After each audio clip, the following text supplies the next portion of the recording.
The pledge? I'm ready. Yep, we're ready.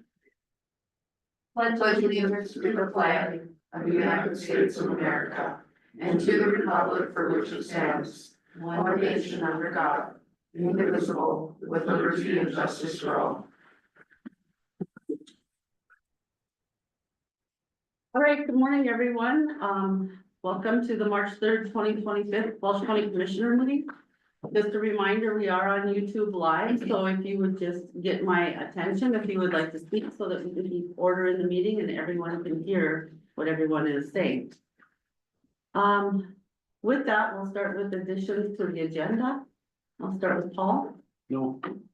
Ernie. I got sort of a little mini update of the Park River Bike Path. Okay, Denny. Flood update? No, it's not much, but You said flood? we've already had some issues. Really? Okay. Yeah, no, we'll get to it, but I haven't heard any. we didn't have any snow. Okay, Amy? No. Christie?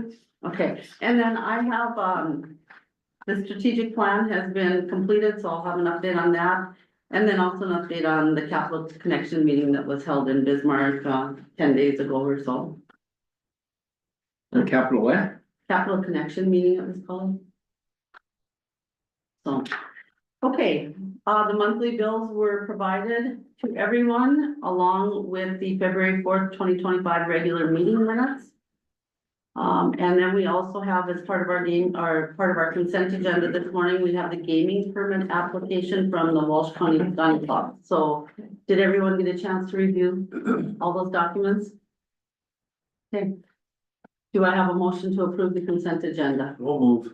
Second. Any discussion? Okay, no discussion. All in favor, say aye.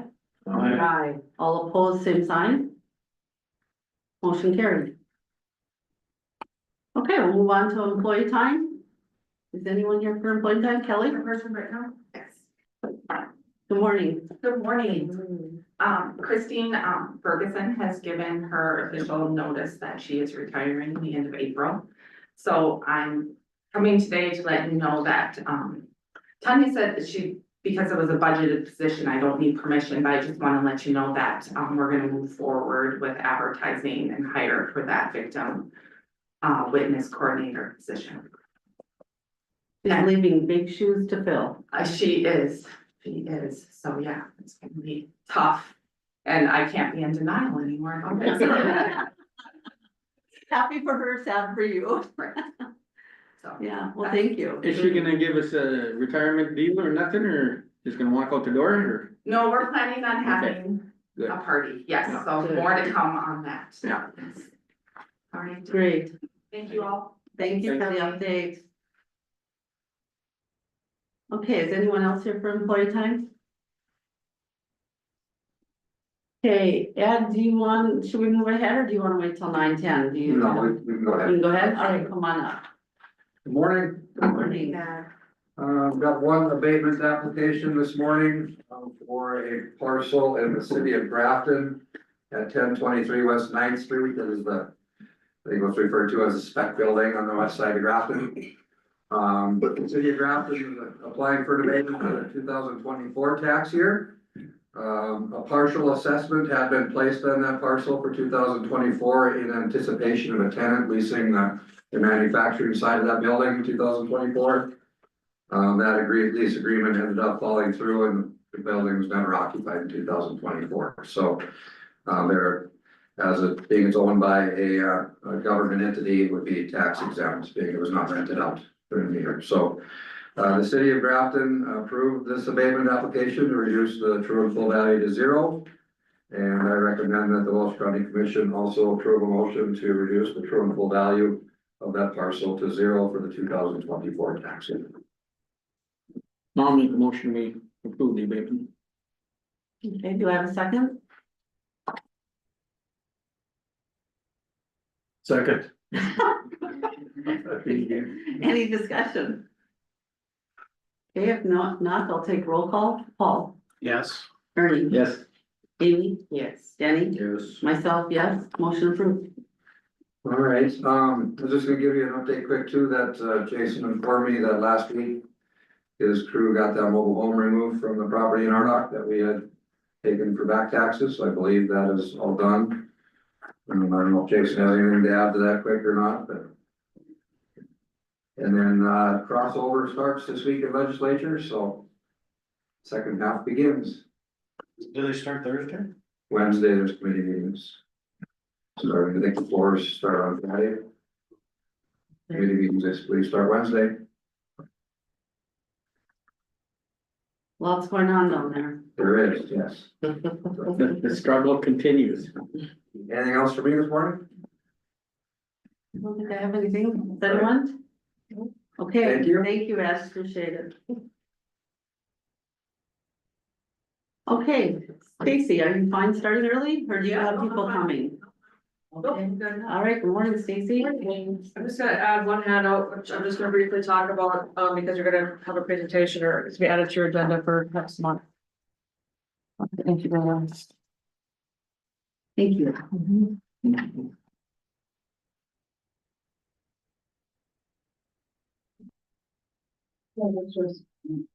That's a lot of presentation. So I'm here to talk about the county self-help program. You should have gotten the information in your packets. That's a program that's existed actually since 1998. And basically it's a small grant program that the county provides to cities for community betterment projects. Basically the objective is to promote community betterment in cities, and they can apply for themselves or on behalf of another organization or entity within their city. So we're reviewing the 2024 program right now. So they had till December to submit their applications, and so the request cannot exceed 1/2 of the project or a total of $1,500, and so it's a 1-to-1 match. And you received a total of 11 requests. You should have a chart in your packet with total projects of over $85,000. And the total request to the county is a little more than $15,000. And then I also included the historical chart showing what you guys have allocated or awarded in, well, since 2008, so 2023, which is basically between $750 and $1,000. And so basically I'm here to see what you guys would like to do for this year, and then we'll send notices out to the cities. They seek reimbursement to the auditor's office. And then in the spring here, we'll send notices for the 25 program, and then I'll come back to you in early 26 to do the same. Okay, are there any questions on this? I have a question. Christie, where do these funds come from? County general, Yeah. we have a budget line for it. Okay, Yeah. I couldn't remember, so I just wanted to make sure we knew where they were coming from. So you said last we have approved, was it 1,000? Yeah, look at the historical chart, you know, back in the early 2008, it was much less, but more recently, it's been 1,000. Since 2020, you started. Yep. All right, and we can go as high as 1,500, anywhere between. There is one city, well, Grafton, their total request is the 800, 808, and then Fairdale's is 1,000, but everybody else is requesting the 1,500.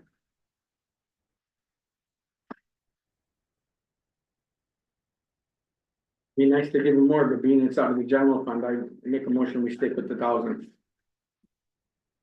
Do I have a second? Except you would do the 800. Yep, Grafton. Grafton. Sure.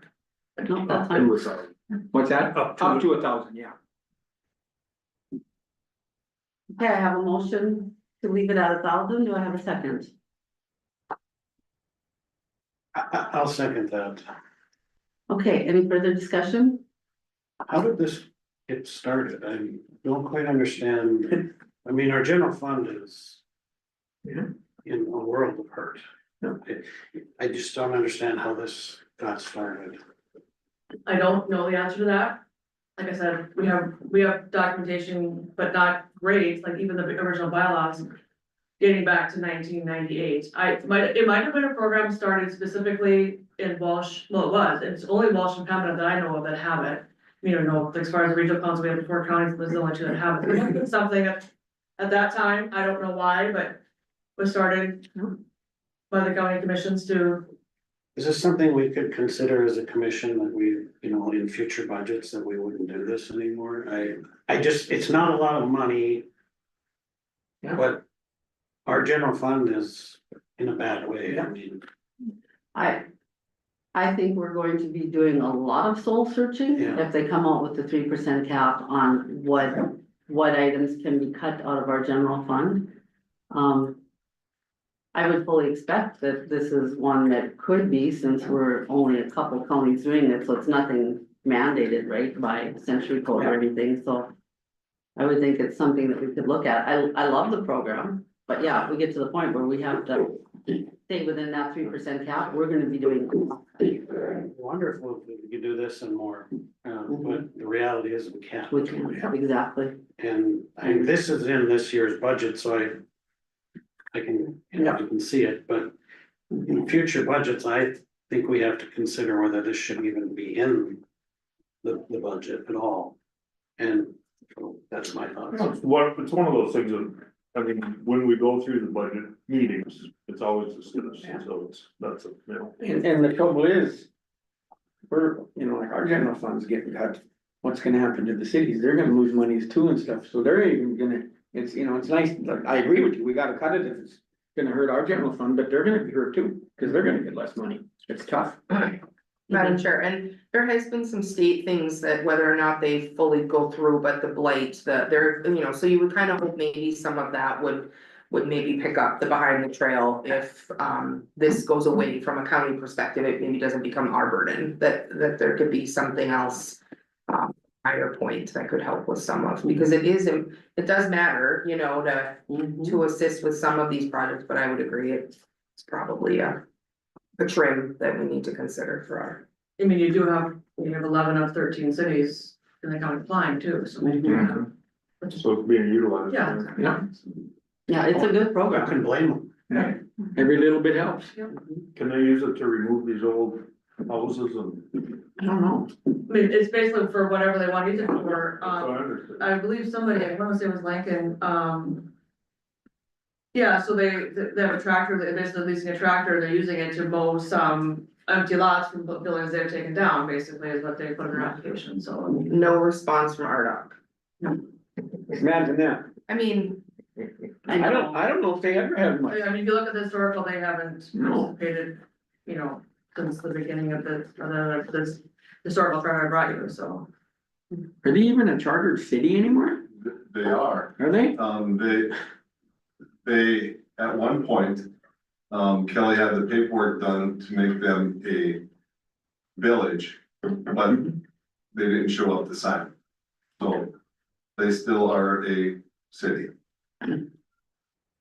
Okay, any other discussion? If not, we have a motion and a second, so we will take the vote. Jenny, Yes. Amy, yes, Ernie, Yes. Paul, Yes, myself, yes, motion carried. So can I just ask a clarifying question? This is being taken out of your 25 budget. So do I not send notices for the 26 program until you guys decide if you're going to? Yeah, we'll know by June, July, I mean, we should. They'll just let me know? I'll just wait, that's fine. Yeah. Yeah. I just don't wanna send them if you're not sure. Right. do you, what time of year do you usually? I mean, I usually do April, May, so it wouldn't be a big deal if it's June, July, doesn't matter. Yeah, I would say wait. I think Okay. that would be best. There's just a lot of unknowns right now until we see what the legislature implements. Okay. Just wanna clarify that then. Then I give you that informational sheet about the incubator, I just really wanna touch on it, really it's the backside, it's just kind of just an update of where things are at, on the backside, as far as next steps, just wanna let you know that. If you look at towards the bottom of that first paragraph, basically we're waiting for approval to move forward with the kind of approach called construction management at risk. Basically the architect, the builder, and the owner all come to the table together and help define the project, and then it's built within budget. Waiting for EDA, which is the main funding partner, which is a federal funding partner, so there's that to approve that.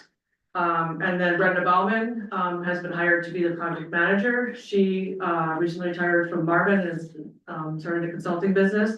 And, she stood up a very similar project in Moore Road, so she has a lot of success with this, and so we're happy to have her on board with that. Brendan is planning to attend your next meeting, so I just wanted to bring this to you today so that you can come, prepared questions for her next meeting, so. Okay, thank you. And then lastly, I just wanted to give an update on childcare project two, our construction, last time I was here, I don't remember what month. We thought we knew what nobody was, well, we're there now, so, construction's complete enough where she was able to open.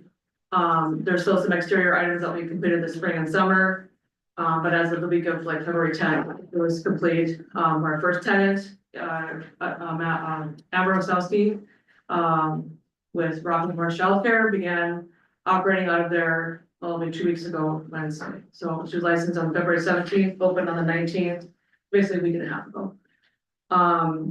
She was licensed for 65 slots, so she was previously licensed for 30. So in the news, in the Walsh County Childcare Center, she's licensed for 65, so she's down to 35 slots. Obviously, they're not all filled right now. She needs to add staff, train them, and then scale up over time. So basically an additional 35 slots. So she's currently, serving her existing families. On the fundraising side, our gap was initially 370,000, Grafton offered that challenge grant of 100,000, basically turning 100,000 into 300,000 dollar loan to cash for the project. If we could raise 270 somewhere else, we're at, about $120,000 of that 270 raised or committed. We have some that are, 1 year coming in 2025, up to 5-year commitments where they're getting so much money per year for 5 years. So that would be to 2029. So our balance to raise at this point is about 148,000. So we've made progress, but we still have a ways to go. So conversations with employers have continued to be very positive. I haven't met anyone who doesn't have a very has had experience with how childcare has affected their workforce. So so to date, we have between all the partners and the different grants and 20 sources of money into this project. And we are planning to do an open house in late April, so more to come on that. So, wanted to give you an update on that. If there's any questions? Questions? I just like to say, glad to hear it's open, and nice job to you, Stacy. I know this is something that you kind of fell into when you took this job on, and it was a big undertaking, so. We learned a lot. I Yeah, know more about childcare than I ever thought I would. yeah. I would say too, if you're able we toured it and it wasn't even open yet, and it's amazing. I mean, it's just, it's there for what it's needed for, but just the components of walking in and parents needing to be buzzed in before, there's just safety, there's so many features on it that Nice. were done very, very well, so. Thank you. Okay, thank you so much, Stacy. All right, next up we have Ron with the jail update.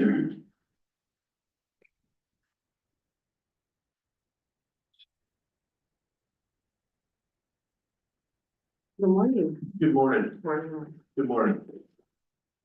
Just gonna give you a little update on where we're at with the progress on the jail.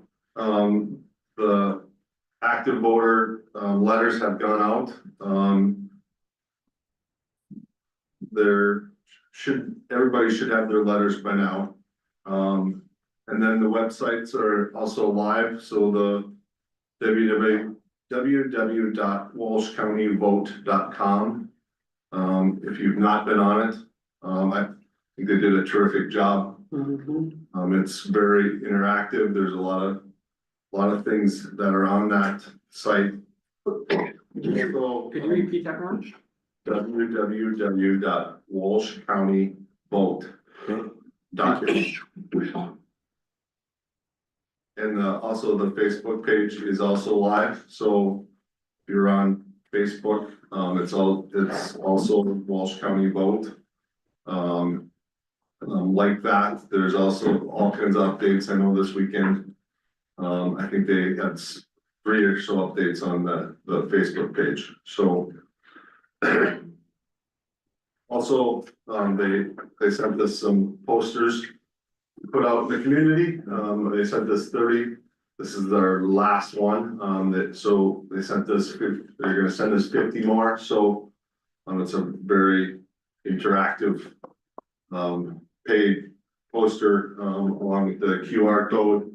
It has the community meetings on the bottom here. A picture of the proposed project and then some of the other information, but I think they're very well done poster, and the QR code takes you right to the website, so.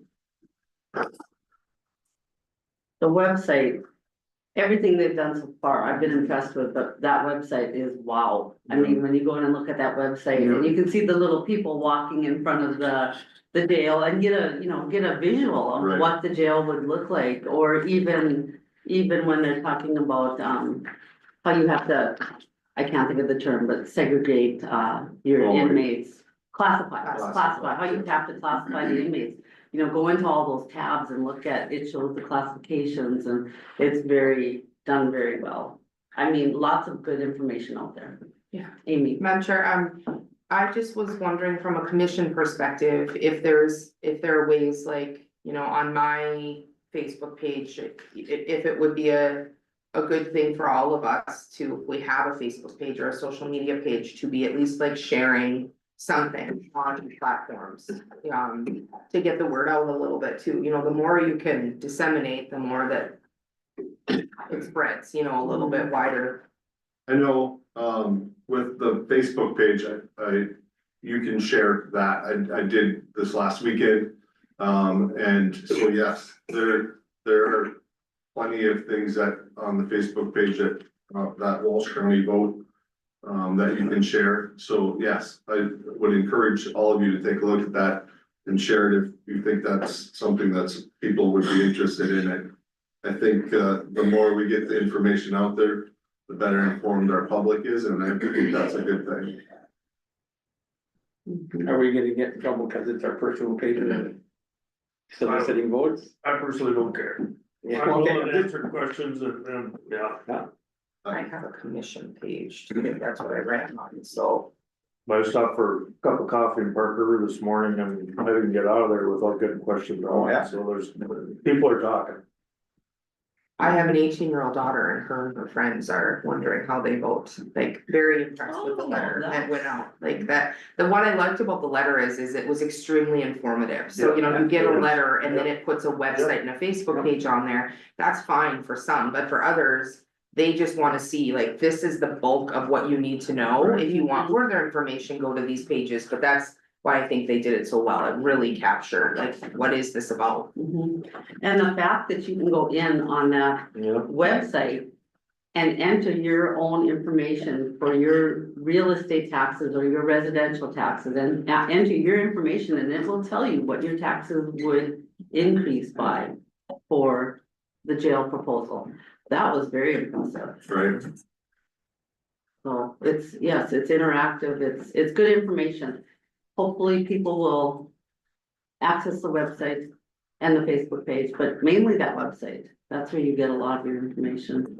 There's a lot of good pictures if you haven't went on the pictures of, not only the law enforcement jail, but in the courthouse. So we spent weeks going through those pictures to make sure that they're properly categorized into the right place and have captions on them. And so a lot of good information in that website. So This past week, I haven't had a chance to look at it much, but you should put some of those pipes and Yeah, stuff on there that Jason just showed us, and put that on there. Let people know what our old jail we're is gonna like. bring those to the public meetings Okay. too. So yes. When he showed me that the other day, I just went, wow. Yeah, And our first public meeting is coming up March 17th, correct? March 17th here in the courthouse in the farmer's room. So yes, the first one's March 17th in Grafton.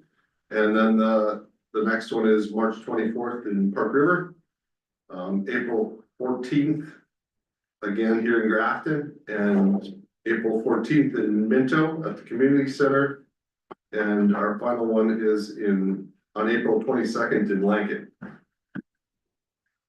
Madam Chair, Yes. Ron and Paul and I went and toured the Grand Forks jail, the county jail, we were invited and they were discussing though, the whole cast iron pipes, I mean, we were talking about that as far as what's happening and that's how it was done, 50 years ago, like, that's not wasn't surprising to Right. them, it's just, that's the same issues that we're seeing is the reason they progressed with new two, I mean, there just comes a point when you have to say, we cannot renovate and keep putting on a very flimsy Band-Aid on something, plus the DOCR won't even allow it, I mean, we know how deep that issue is, but the mentality of the jail is fine, or we can just get by, it is not the case, it will be a closed jail, that we will be transporting prisoners, having our law enforcement officers on the road for hours a day, not protecting our county and the communities in this county, and surrounding counties for that matter, we need people to become educated, and I would challenge the leaders in our community, I've had a few conversations and heard things from other leaders that,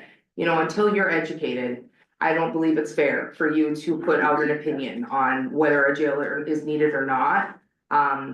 Your citizens and members voted for you, whether you're a city leader, a county leader, you have to make a vote for everyone that voted for you, not just you, what your personal opinion is, so. I really challenge everyone to go to a meeting. We may be able to, broadcast Facebook Live so you can watch them from home, but become educated before you first, make your vote, but also the leaders, what you put out there and what you're telling people. I think the old jail, when it built, wasn't it life expectancy about 25 years? Yep. And now we're looking at almost 50, and I said, We just surpassed 50 years Yep, in and that building, so that's yes, why it looks like it is, and those pipes are all, right. so. There's, the one thing I took away from the Grand Forks jail tour is just the technology is so much better. Some of the stuff that 50 years ago was acceptable, the building codes, the pipes, just the technology in the new a new jail is so much superior to what we have, and I think the industrial builders said the technology is so much better in these new jails that they're built so much different. The precast walls, the reason why they're so expensive is you, in essence, have to have double walls. You have the exterior wall, you have the plumbing chase, and then you have another set of walls. It's not like having a school or a hospital where you have one wall for the exterior. It is, in essence, having several sets of walls to protect from people getting out of the jail. So it was a very informative.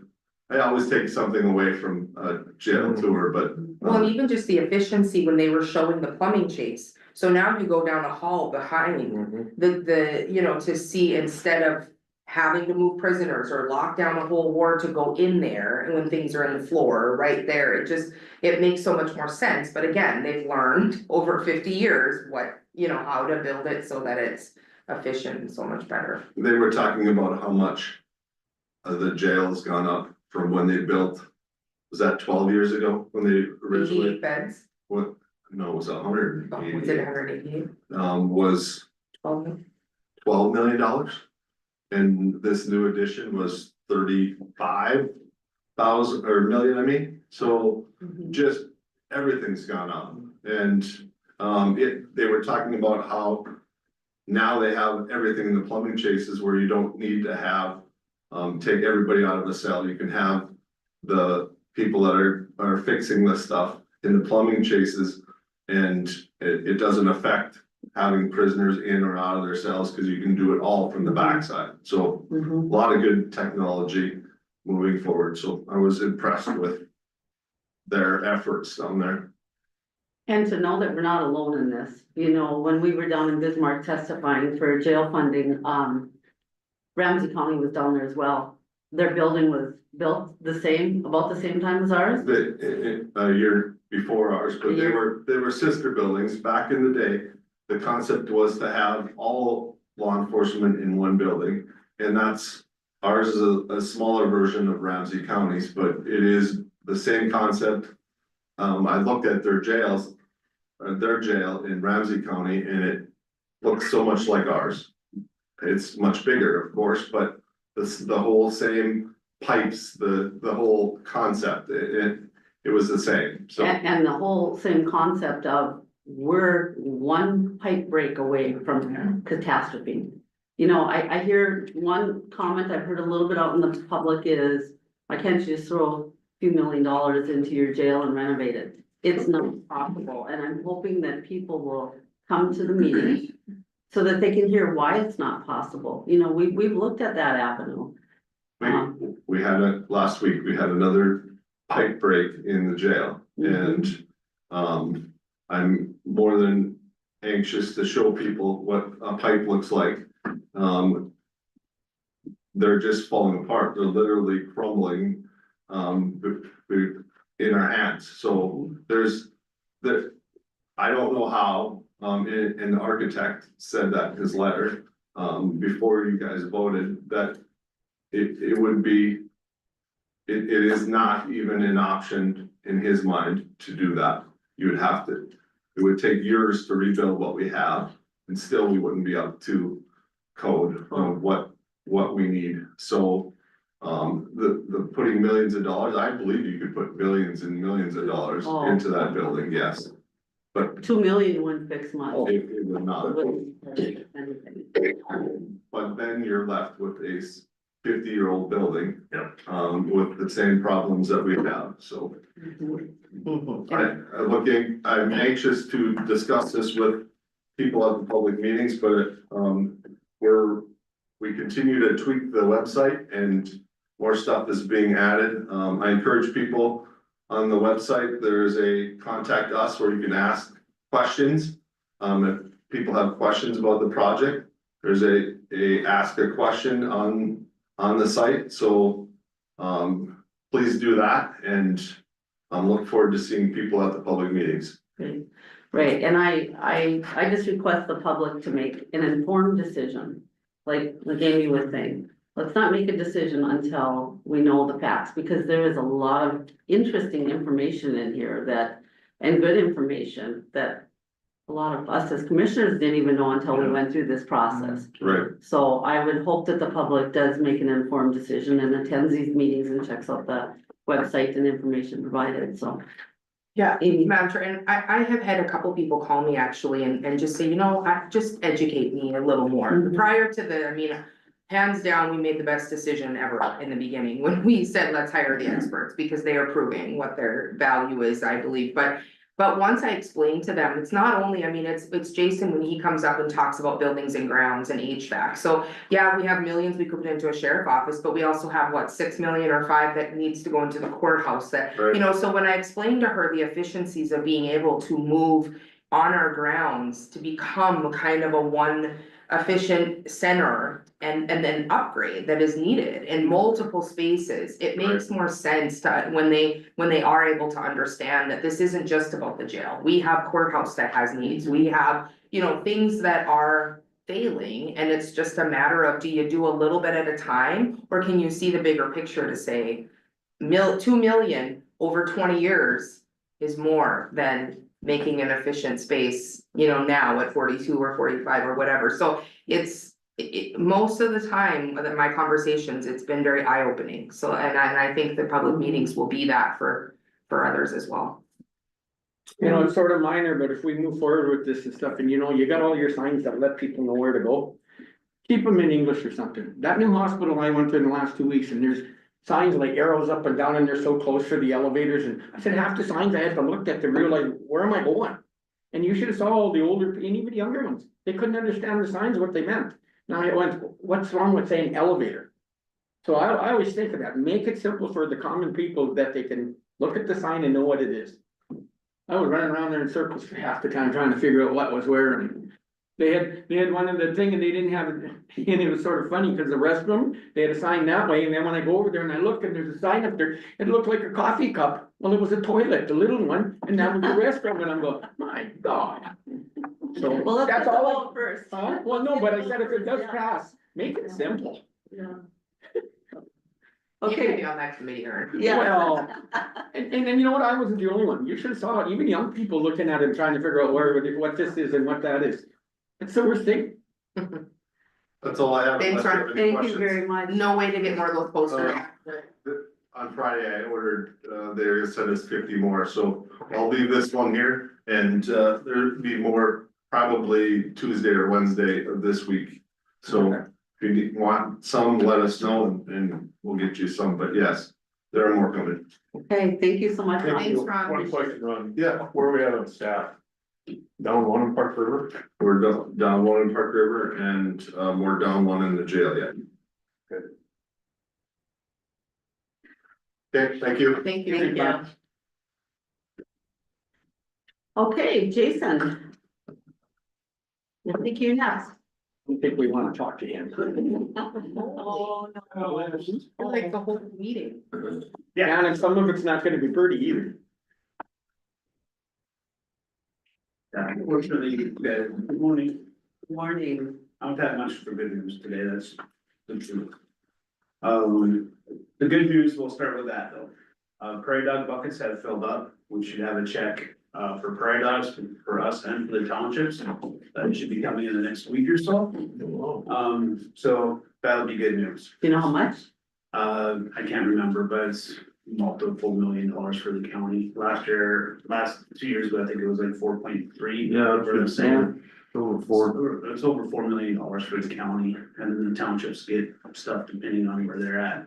They are looking at changing how that funding is going in the future to only being, miles and not off of the needs based off of the Upper Great Plains Transportation Institute, so it'll be interesting to see how that affects different places, but, that's- Township or township and county from my end? Both. So, Upper Great Plains Transportation Institute claims that in order to keep the roads at the current level they are for us, we need over $20 million a year. And that's for our roads and our bridges, just to maintain what was not to gain, well. We don't even come close to that as a halfway point with the prairie dog, so. And it's a long battle, but the good news is that we have the prairie dog money coming and we'll work with that towards making some updates on some things. So that'll be great. Great. Fascinates me, they always pay for a study, but then they won't believe it. They're good for that. Yeah. The next part of good news is the Hankey Bridge. Industrial Builders is on site and working away, at getting that one replaced. That's the one that washed away 3 years ago now. And, became the Beaver Dam. So that one is under construction. Soon we'll have contractors showing up to work for the Thorson Bridge and the, Rutherford Bridge on number 6 as well. So, we're also working through our flex fund projects to see if we can get those bid out in maybe March or early April. Before DOT comes out with their next lines. And we'll have some bridges in that as well, that we've been waiting on for a long time to bid. So we got lots of projects in the pipe. Flex fund.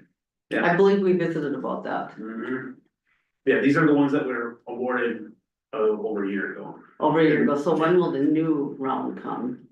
We don't know yet. We just want to be prepared. Is federal or state? State. State. Yeah, it's gonna depend on legislations and how everything shakes out with that. From what I've been, from the meetings I'm at, I'll know more after the conference this next week, hopefully. But they're Wade's sounding, between what I'm hearing and what Wade's hearing, the earliest will probably end July, maybe August.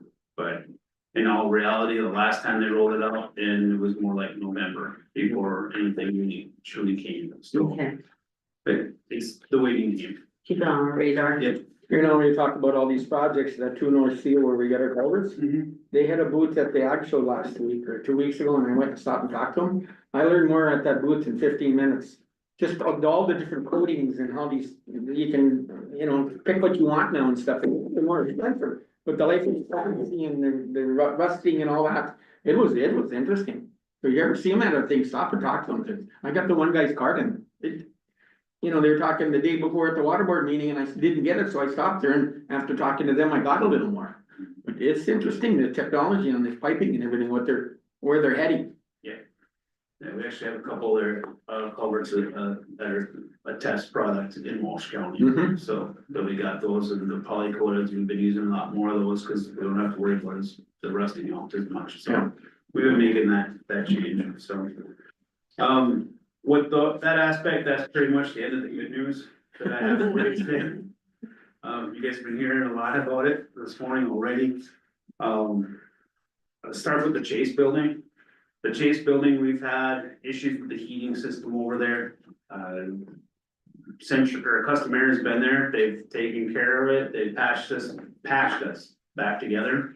So we don't have to worry about pumping carbon monoxide into the building. The 3 rooftop units on the Chase building are in need of replacement. The estimates I have from customer is gonna be about $60,000 just in materials for the rooftop units. That's not if there's any holes, that's not if that need to be attached, that's not if there's electrical that needs to be done. That's just for those units. I'm looking at getting other prices, we just can't get schedules to match up between myself and other companies. The next building is the courthouse boiler. It went down again. It's been working fine, but all of a sudden it just went down. And after it went down, it's been back and working fine again. But we do have traps and different things through the system that are giving us issues again. So this boiler system, we're gonna be checking those and we'll have traps that'll have to be replaced this year. We have the traps on hand, but we'll have to have customer do it and you have to go down the system. And I'm not willing to shut the heat off in this building to get it done right now in case we have a problem.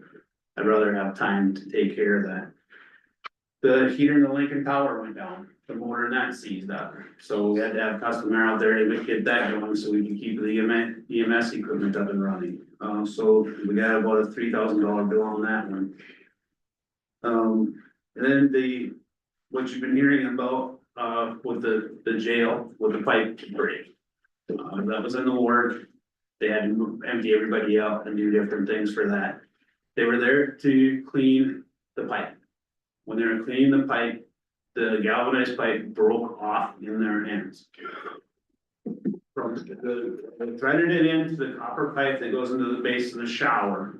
It is worn out to the point that it was pinholed and it just broke off while they're trying to clear it. When they had that pipe in their hand, the shower was still plugged. So the copper pipe that was connected to it actually broke when they tried to take that off in the middle. And so there's another plug in between there. So they had to take that and get, that's only one of our showers. We have that in 3 other showers, so it's real. The inside diameter of the pipe was maybe half of what it should be for flowage. And you just can't throw a bunch of things in it to clean it, cause the pipe itself is in such bad shape.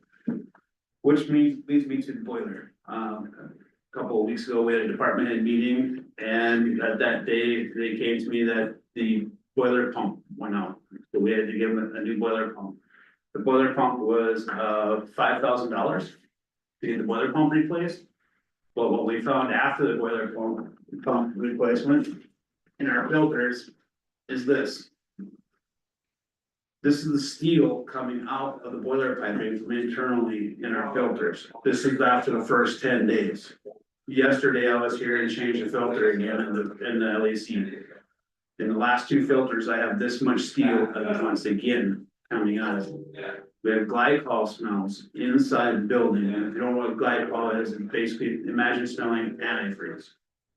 We have roof pinhole leaks somewhere in the roof where that fluid that was leaking, we found a leak out of the boiler system after 10 days of between Mickey and I, putting a couple hundred gallons of water into that boiler. 2 times a day. 2 times a day.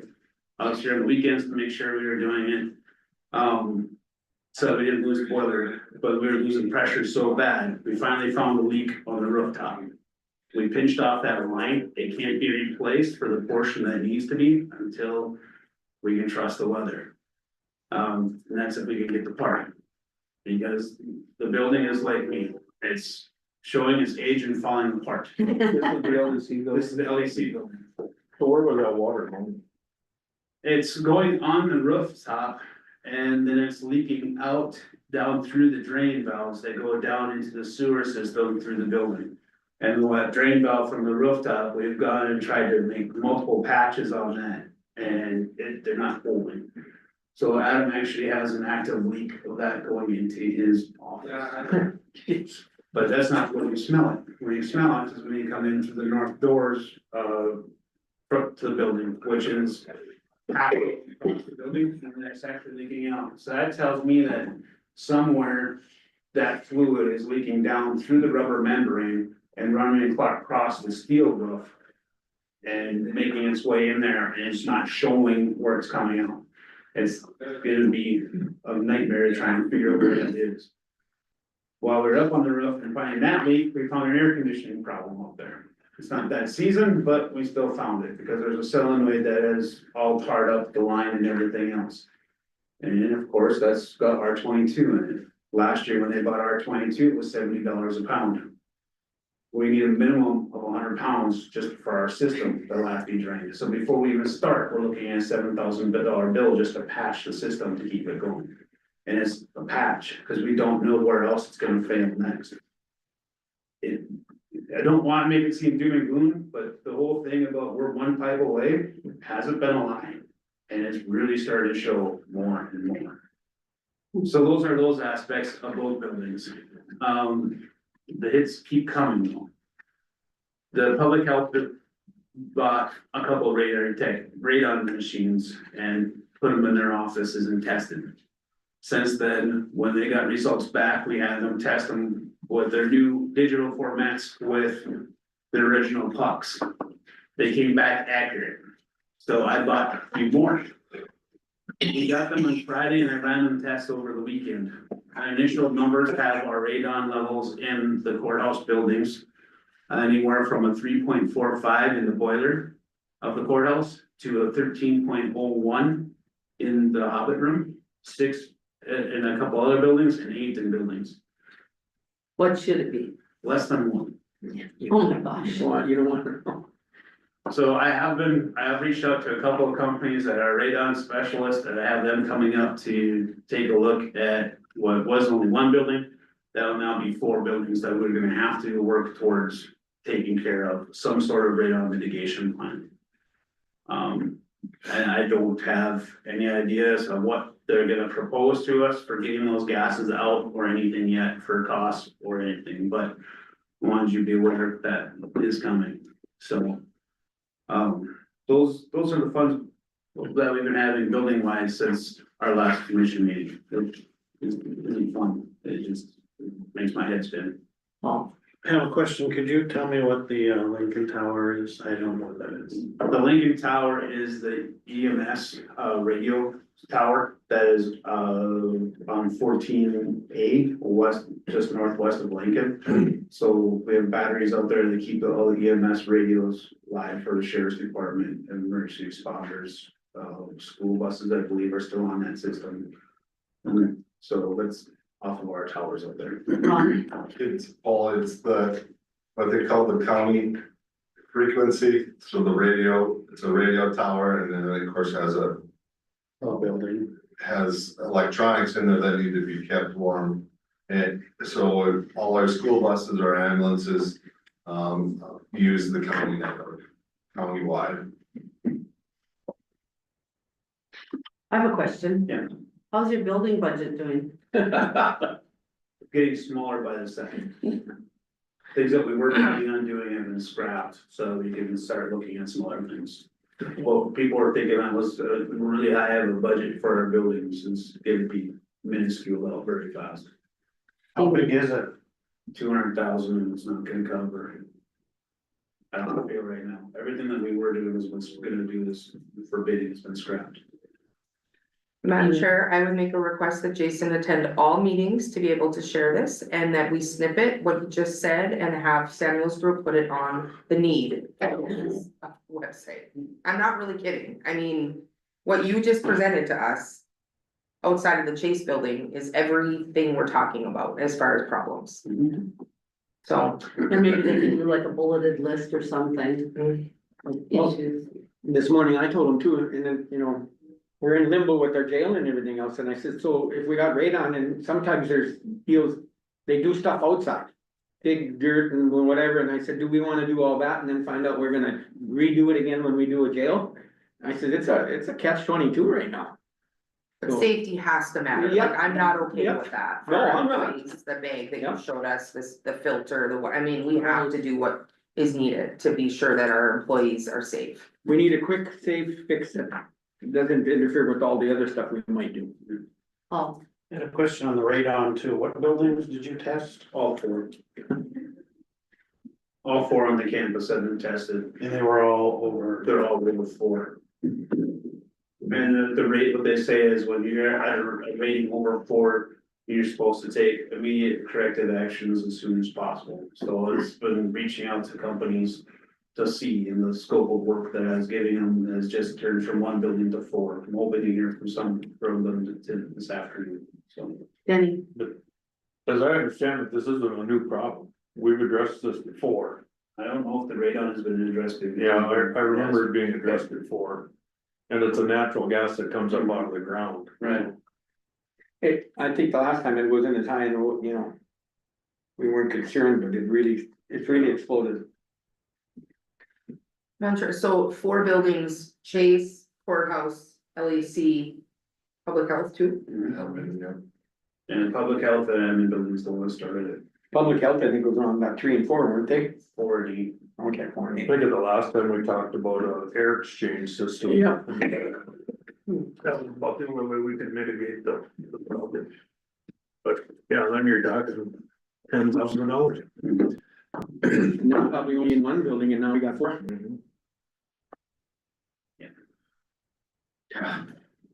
So, well, let us know what you find out. You have a company coming in, you said? Yeah, I'm hoping that one's supposed to be, they're doing an install in Cavalier today, and so they're supposed to be coming through, so I'll be talking to them. Phone calls with another one today that, you know, hopefully we'll hear back from them, so. I have a couple of companies that are coming, got the list out of, DEQ contractors, and most of the people they have on the list that are in this area are just building inspectors, so I want people who actually do the installs to have them come, so I have.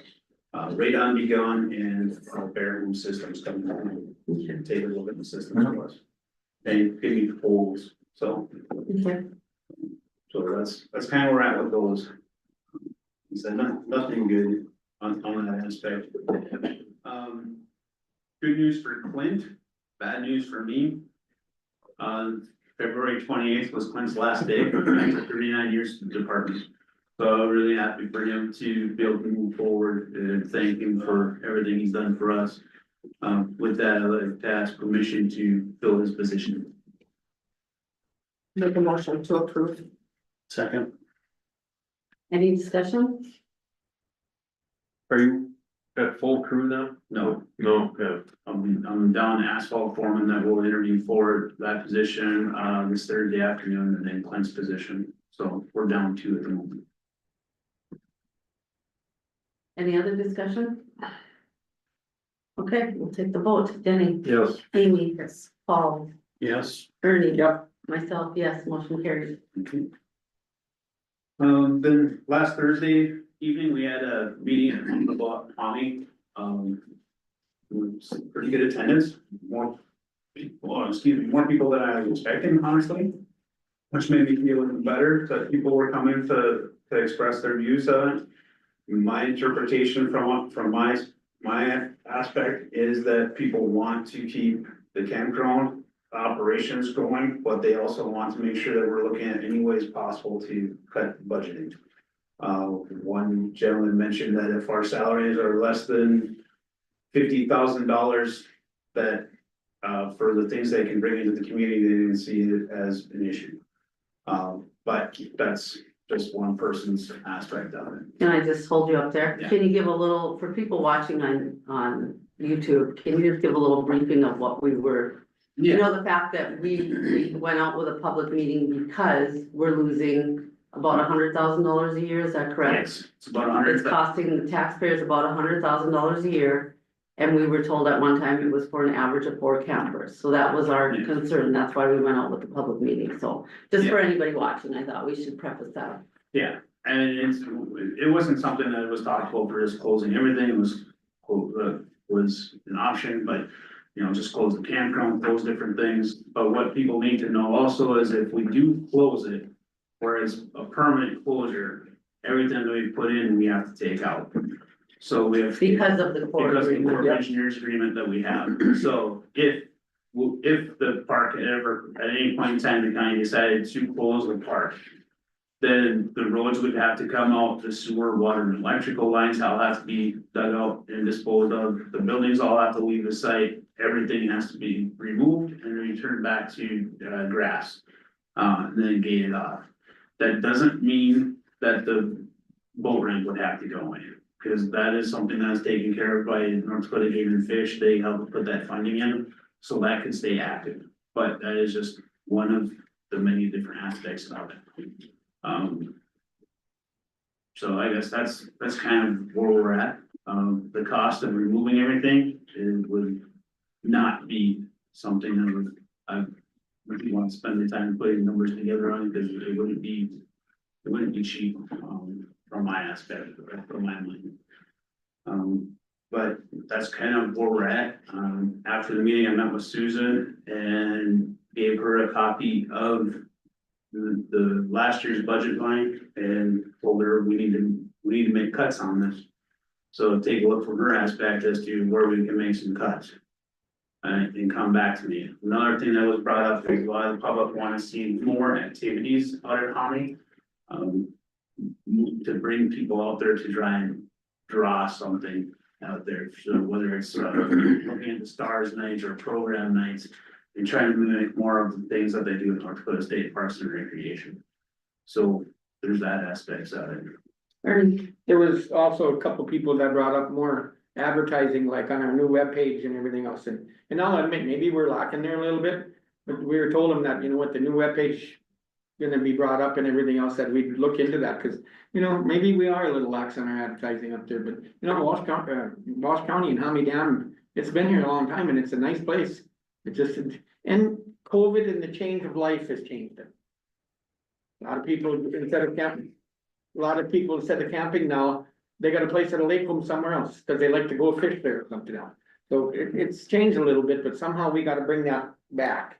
And you know, if construction helps us tremendously when there's construction in the area. So I don't think it's a dead deal, but just we gotta work at it to get it across people that, hey, this, you know, this is a nice place. Cause really, when Parker brought it on, they got baseball tournaments and everything there, but it was brought up that there's no trees.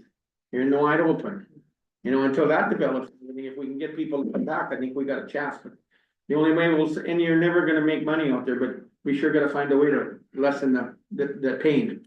Amy, I think that's a great idea, but the whole we have to do, whose job is that? That's a wish and a hope, but if there's not people behind it, I mean, I can see extension, but you gotta have a plan. If you're gonna do star nights, if you're gonna do other programming, it's great. But you can't just say we should do it. If there's nothing behind it, it will never happen. Whose job is it? Is that Suzanne's job? Is that something that we should be requesting? You're out there, we've added that on. I think the space has great potential. I'm not happy with where it is. Like at this point, I'm at a point where I would like to see a change in how it's run. I would like to see a host camper in there, not a trailer in there, and it clean. Like, that's where I'm at. Yeah. I have no problem with keeping it open. I think it has value. It cannot keep running the way it's been. Like, that's just end of story. Well, I thought it was a very good meeting. It was nice to see all those people there.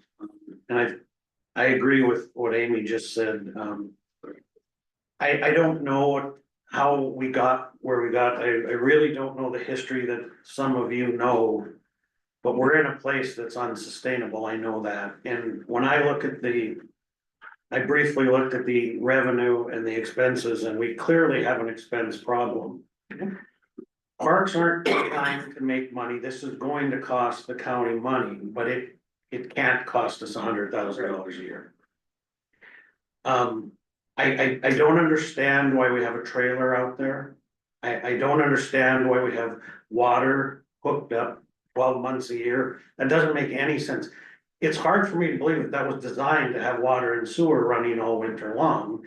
And I think that's maybe why you're having water breaks, is because it wasn't designed to have water and sewer hooked up all year round. So that's a problem.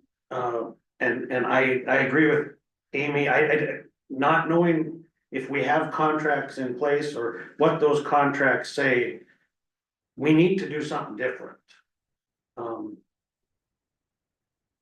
That's my thought. Then, I contacted two different people, in fact, I'm meeting with one this afternoon. To look at having a contractor come in and mow it, take care of the grounds. We do have all of the equipment in place out there to do it, we've got the mower and everything else out there. There's another individual that was interested in taking care of it too, they want nothing to do with scheduling campers or policing anything. But we did have contact with another person that was interested in being a host. well, I have a question. We have a trailer out there, we have someone living in this trailer that's like a manager, I'm really confused of the management structure. And then it's my understanding that we also have a host. And to me, that's an awful lot of expense Redundancy. for how many spots are out there. I don't believe we pay the host, do we? I mean, They just a get camp camping. host is supposed to get free camping to, well, I understand, to clean the bathrooms, and I'm thinking like, why are we paying Susan then to take care of the bathrooms, but whatever, There that's seems to be a beside the lot point, of but it seems redundancy redundant. there. I don't Yeah. understand. Yeah. I don't understand how the management works. But what I do understand is the numbers don't work. So I did do some checking into that as well, because when I became a commissioner, it was already set up this way, so I did some checking into it, and what I found out was. It was a wish many years ago. And anybody correct me if they know different, but what I was told is that many years ago, it was a wish of the commissioners at that time to have someone live on site. So that's how we ended up with someone living on site. The individual bought his own trailer. He bought it on site. And he lived there, and he was hired essentially from April through November, October 31 or November. And then when he retired or left, I don't know, that was before my time. But then he sold his camper or his trailer, not camper, trailer to Susan. And that was the agreement that was That made. even before the Corey came, or after the post of it, I quit. And Chris Moldy was at that point working with them, and then Sharon took over, to try and get some things taken care of. What, that they were having issues up there, from my understanding, with Corey. And then when Corey left, Susan bought the trailer from the bank. Okay, yeah. So. Anyways, it's Yeah. been out there, so that's where it's. And that, But that was a summer thing. That was till October. I mean, but based on what you just described, did he live out there? No, I don't know if he lived there year round, I don't know, but he was employed through, and Susan is employed as well, April through November. But she's allowed to, part of her agreement was that she's allowed to live out there, and we're covering the utilities, correct? We paid the electric and the water as part of it. She pays for the propane heating for the trailer. Mhm. I think that was sort of a grant, what do you call it, grant or whatever, so it started from when Randy, and like you said, the commission wanted somebody out there. So that agreement was there, and when Sharon took it over, she just kept that in there. And we talked about that last year when we had our, park board meeting over there too, about possibly looking at changing at that point where being April and November are really fringe ones. There's not much for us that be out there. And I had spoken with Susan before that meeting, about trying just to change it so that in April and November, in those fringe ones, it was an hourly type of thing. And then she was salary from May through October when we're actually gonna have the usages. Cause when you're in November and you have a freeze up, there's nothing out there for you to do in November. The same with April when you're waiting for it to thaw. Most of the time, you can start from the beginning of May and have it up and running. There should be, I don't understand why anything was ever set at an April standpoint to that either, but. I think we're just at the point now where it's time to maybe look at making some changes. I like the idea that you reached out to some people about mowing. Let's see what the costs are going to be on there. Could we possibly save some money if we went to a contract mowing? I think if we're looking at that, we should be advertising. So that anybody has a chance to put a bid in, right? But could we possibly look at contract mowing? Keeping the camping open by trying a camp host. You know, I'm willing to give that a try. See if that would work. I understand that we wouldn't have someone there full-time to collect fees, but honestly, you guys, the daily fees we're collecting, that is not offsetting the cost of having someone live out there. The camping, they pay their fees online. I would suggest we set up some more cameras out there if we don't have someone living on site full-time. We put in some more cameras. We visited with Ron last meeting about, you know, do we feel it would still be, I don't know if it was last meeting, maybe it was a couple meetings ago, but do we feel that we would still have, you know, safety out there and everything? And Ron, I understood you to say, yeah, because you guys would still be doing your periodical checks out there.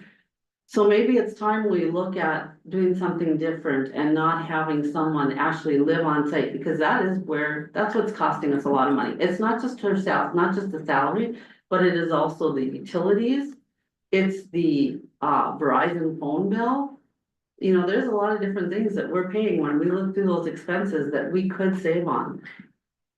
Amy. And I think it's very interesting and something that is likely true when you talk about what is meant out there. So when you talk about water breaks or plumbing, or how deep was it built? Was it built for someone to live out there, or is it just an offshoot of what campers are supposed to be when it's summer? I mean, that makes sense, that could be part of the, but we're paying a Verizon phone bill? That's the contacts for the park. Oh, during the season. It's a cell phone, so it's the basic fees for that, and then we have a polar bill for the Wi-Fi in the camping center. I just will say, there's so much modern now when it comes to camping. The bulk of they're used to going online and booking, and you know, the whole, like you talk about, collection of fees. And if we have a good camp host out there, I'm not worried about that piece of it. And last year is the first year we pushed everything to the online portions, because the amount of cash that was being handled from out there was obscene. So we did everything we could to make that go away. And we cut the amount of cash that we were handling by 75%. So that, to me, that was one of the best things we've done. Danny. Do we need to include the park board? I mean, we have a board out there. We need to include them in this decision. I think the park board should be the ones that are kind of reconfiguring how this should go, but. The direction has to come from the commissioner, Well, yeah, and I think that's what we're doing today, but. The park board, which I don't understand how it was developed, I'm still trying to find that, is 5 commissioners and 2 people from Park River. So, in all honesty, every time we meet, we discuss Tommy, we're having a park board meeting. And we're the ones who are dealing with the funding. I mean, this is the funding that's coming out of the county budget. That's why we're trying to find a better way a more cost-effective way, I guess, to operate Humvee. Yes, Paul. What I would like to see is something from the staff or the recommendation where, first of all, I think it has to include disconnecting the utilities in the fall and reconnecting them in the spring, as an example of a cost-saving measure. And, you know, to me, the online registration for a campsite, a host, I don't see any reason for anything more than that. Whether you want to contract out the mowing, you have the equipment out there, so that maybe could be worked in with the right host, you know. But all of these ideas have to be sifted through and figure out how to move forward. But the bottom line is we need to save some money. And we can't save money when we're paying a manager and a host and utilities 12 months a year, and it just doesn't add up. We don't rent enough spots to make sense of this yet. We want to keep all. Ernie. When you look at the expenses out there, I said, like you said, if you cut that, and you cut her. Well, you still have some salary, and whatever it's contracted, we don't know that, but 40-some thousand on her salary. How many water leaks did we have out there? That was 7,000 or 8,000, wasn't it? $12,000. Yeah, so you look at them two big items right there, if you shut it down and maybe it don't happen in the winter, you're saving a lot of money. And one thing that I look at, and you could call it an expense, but we got our highway guys working out there. Is that really expense to us? Cause if they're not doing something else, yeah, they're doing it, and you've gotta do it cause of century code to charge that out. So let's say there's $15,000 that the highway guys are charged for the expense of labor at the park. Is it really an expense out there? Yeah, we gotta make it look like one, but you know what? If they're not doing anything else, we go out there, clean it, or do it, just like they're at the shop. So I don't know if yeah, it's expense if you really look at it, but I don't know if you consider that expense. Cause we're keeping them busy and they're helping out there. So bottom line, if you took that out of there, you took her salary and everything else, it doesn't look as bad. And I think we could live with that. But we do have to make adjustments, there's no doubt. It's just way too much. I don't know, I'm gonna call it waste, but way too many expenses for what we're bringing in. And the water does get shut down to most of the campground. The water, that line that goes to her trailer is a deep buried line that comes into a pit. And that's where we found one of the leaks this last year that finally showed up, was from that pit to her trailer, which from my understanding. Almost vertical. So there's some pipelines out there that we don't know where they actually show. They don't show up on any of the maps that we have. The campground and the new pumper station, those are the newest lines, and we haven't had any breaks over there. Oh, Is there a contract with, is this a contract with an employee, or is this just an agreement? there's an employee agreement is what I was told when I checked into it, an employee agreement, and in her offer letter, it states that, that we would pay for it. Before all of our time, well, I know all of our, but before three of us anyways. I don't know when this came about. But, here's my concern, we need to move fast on this. Her salary starts April 1, correct? Yes. She needs to know what our decision is going to be. Because if we decide to hire someone to come in and mow and take care of it and do a camp host, Susan needs to be informed that that's the route we're going, because that trailer would need to be moved out of there, that's her living space. So that would need to be moved out, I don't know so, how we can make this decision that fast. Honestly, I mean,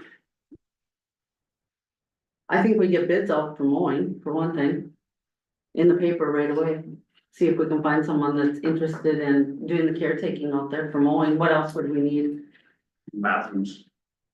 Okay, would that be a camp host? You I could think have the a- camp host could take care of the bathrooms. They do it now, but the biggest thing is making sure you have the camp host needs to know that they have to be out there during the week as well, because of usages out there. So could we advertise for someone for mowing and also for a camp host? Yeah, it'll take you a little bit of time to get everything put together for them. Because we'll have to go for it, but Paul, what does she do? She lives up there, she's not the camp host, she doesn't clean the bathrooms, what does she do? she's mowing and she takes care of selling the firewood and helping out people when they have issues at the campsites for doing things, collecting the daily fees when people are coming out there. To me, those are the things that the camp host should be doing. Camp host is only out there on weekends. Rents, kayaks and stuff, small Yeah, stuff. she rents the kayaks and those things. Which we're talking about moving the kayaks so that they're down by the water and easier for people to rent them on. Cause What- where they are right now is up by that trailer house and a lot of people living over there. is it possible to put, I don't feel that we have to continue to rent the kayaks if we go this route. But if we choose to, is it possible to put like a lock system on there where you can?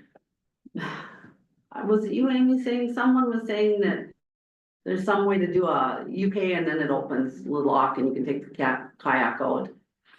I think it might be more hassle than it's worth, and that's minor, but I think we just sell it down. sell them and Get get rid of rid of it. I'm fine with Cause that. this person that rents the kayak that doesn't lock it when they're done, then they're gonna be stolen anyhow. Yeah, What is the length though that they can even be out at home For what? for staying campers? The Army Corps of Engineers will not put it in writing that anyone can stay out there on a yearly basis. for a Corps of Engineer lease, the longest anyone can be out there is 30 days. Now, in most places, they have 14 days in 30, so they stay that. But I could rent it for 30 days under my name and then I could put your lease for Yeah, 30 and you get around it. And then the dog's name will be under the other 30, so.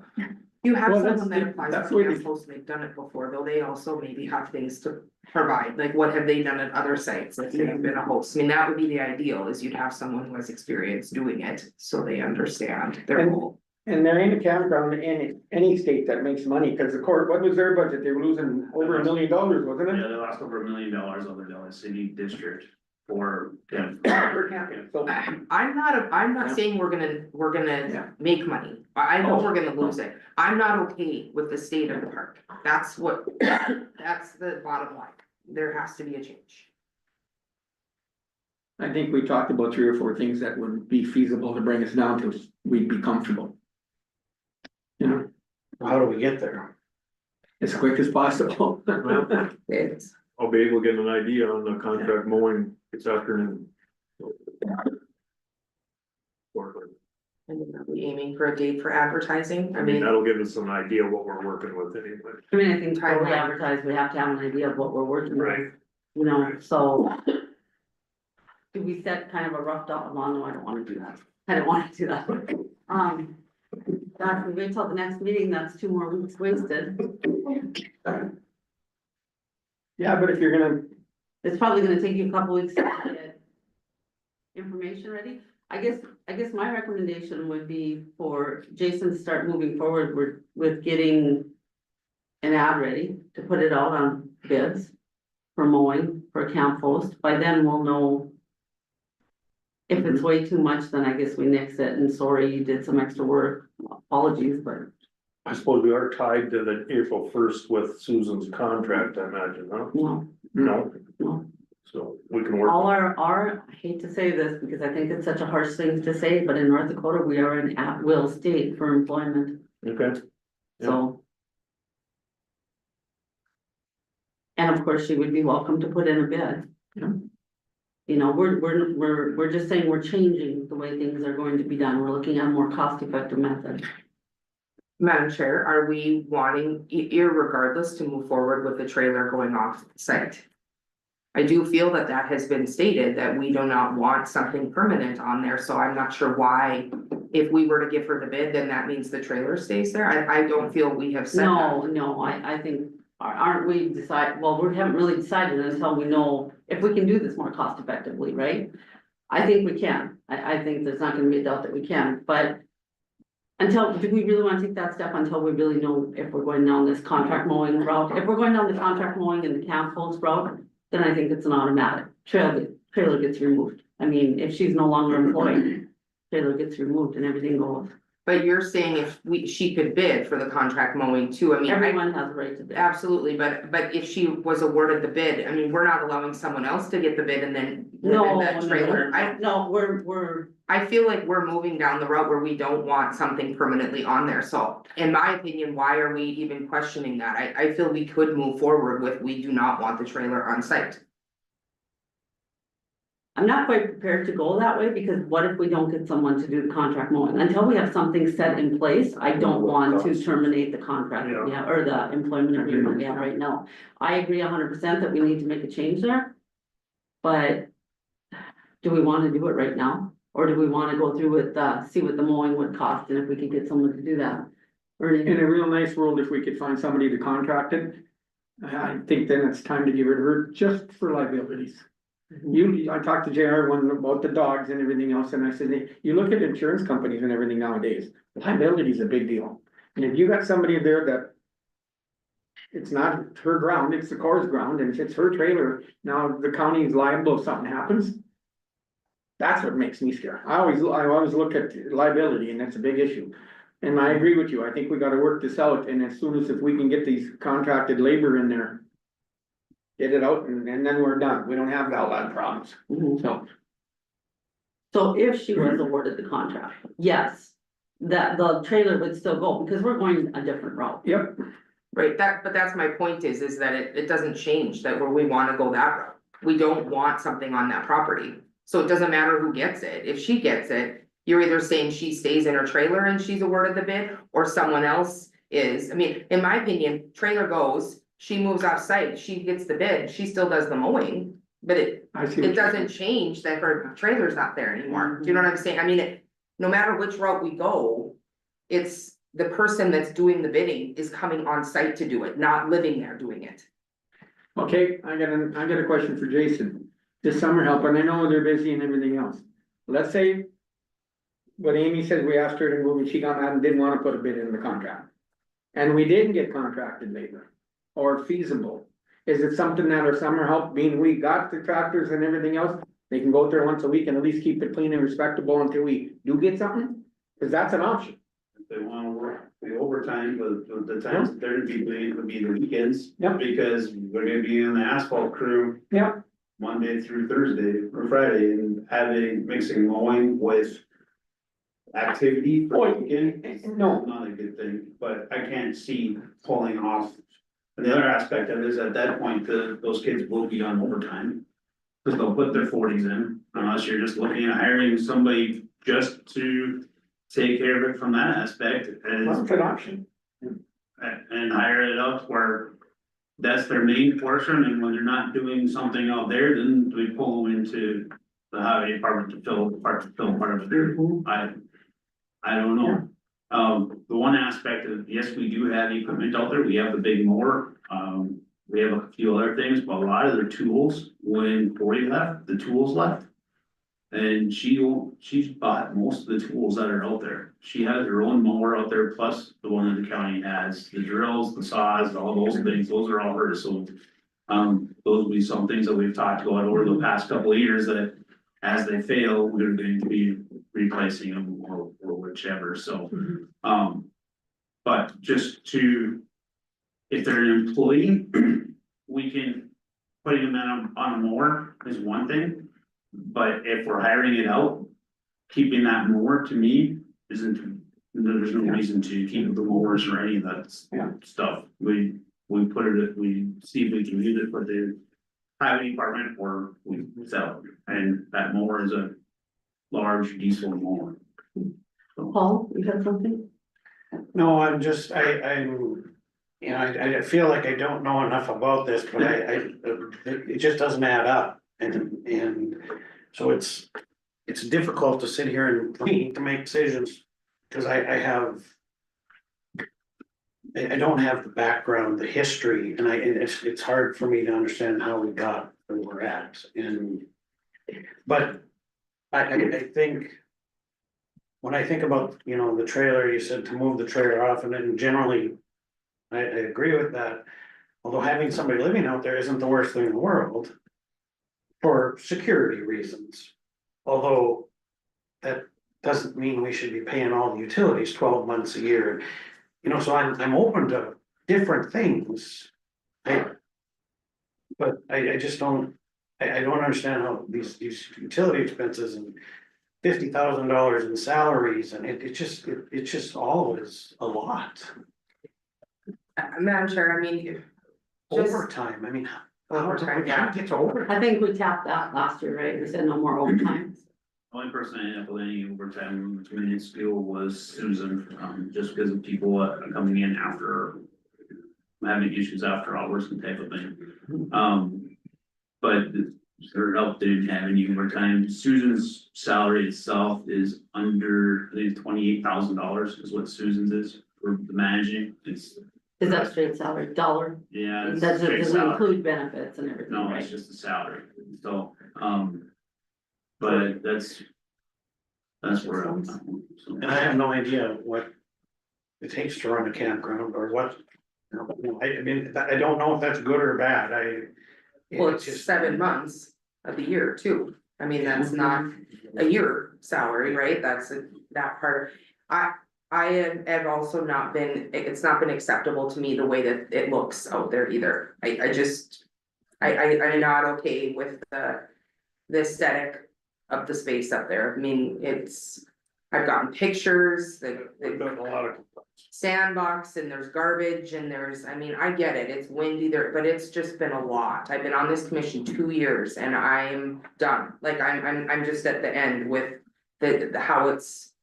The way that you present something is what you attract, and when to me it looks junky up there, I'm sorry, but you're not attracting the campers who are there for, it's just, it is what it is, I'll just say it, that's where I don't think, and other campgrounds do the camp host thing, and I feel that our sheriff's department, there is enough patrolling, if you will, if you have a qualified host who has done it at other places.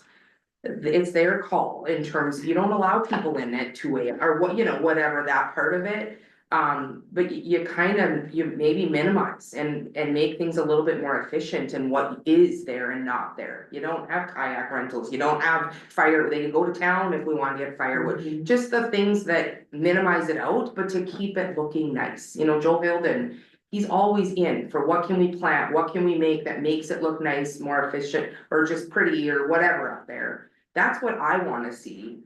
But yeah, on average, 4 campers in there, there's a reason why there's only 4 campers in there. It's a beautiful site, it should be, it's not. So am I hearing that you possibly just want to make the decision today that we move forward with contract mowing a camp host? And hope for the best? I mean, is that what I'm hearing? We've had interest already, so there is, in my opinion, yes, that's my opinion. I'll make a motion, I don't know, whatever, but you guys can decide from there. I just think it's March 3rd. So you're opening up the position is what you're doing, you're opening up a new contract and. Will it be a contract with somebody that's gonna be your groundskeeper, whatever you call it, groundskeeper or mower? I don't know where the title stops or begins. Well, again, is this existing contract, is it a year-to-year thing? I don't know what this existing contract says. I think it's a new change. I think we would have to pivot if we're gonna, it wouldn't be a takeover what's happening. It would be a new direction in the expectations, the year to year kind of when we contract out snow removal. Cause Jason's right, if we have a nice mower, hopefully that can be used or sold or whatever, but if you contract those services, that's part of what you're paying for. I mean, they have their own stuff, right? They come with We have it. insurance issues too, with putting somebody else on our. Right. You look at these people that, I say mow cemeteries. They come in with the trailer and have 4 or 5 mowers and it's all their stuff. That's basically what you'd have there, I think. I'm less worried about the mower than I am the contracting of the Facilities. the host and that's more my concern is. You've got this trailer, it's gonna get complicated, I think. The thing about the contract labor that scares me, and I'll go back to the first storm this winter and our second one here. When the sidewalks didn't get shoveled and his phone was off there texting and mine was, cause we had county employees shoveling. That's what scares me a little bit about contract. But hopefully we get the right guy and we don't have that issues, and that's the only little negative I got about contract labor, is sometimes they don't do the job that you spell out and they should do, and I think we gotta be on top of it. Yes. I think we're already at that point. Yep. Where the job is not getting done, that we Right. expect to be done Yep. out there. I mean, we've had trouble with this, we've discussed it for a couple of years. We had people that have complained and said the reason your camping is going down is because your park is no longer cared for in the way it should be. We shouldn't have knee-high weeds out there. And when we asked to get the weed sprayed, knee-high dead weeds look just as bad as the knee-high green weeds. I mean, we all know that we've had an issue, so it's time to make a change. Could we proceed we have a motion on the table, but could we proceed that? I know we don't have anything solid because I don't think we're really prepared to do this today, but. When we look at contracting, could it be a couple different options? Maybe somebody brings man and machine, or maybe somebody just comes in and uses our machines, but you said there's a Insurance. issue, there's issue there, You can so we just bring can't do somebody that? else to- So we could possibly sell our mower to that person though, if they're interested in, Well, you have to bid it out for people, you can't. you have to just- bid it out, okay, okay, We can't just, all right. we can't. So we have to do contracting. Person. Has to be man and machine, okay, so that's settled. So we put a bid out for man and machine for the mowing. We look for a camp host. So is that a bid process? I think we put it out in the paper and see if we get any interest. We did have one person that I know reached out to us, he has reneged because he already had a job at another state park and he decided he didn't feel right about pulling out of that state park where he already had a camp host position lined up, but that doesn't mean that there aren't others out there. And at the very last resort, if we can't find a camp host, then maybe we aren't able to have camping for this year until we do find a camp host. Are we okay with going that route?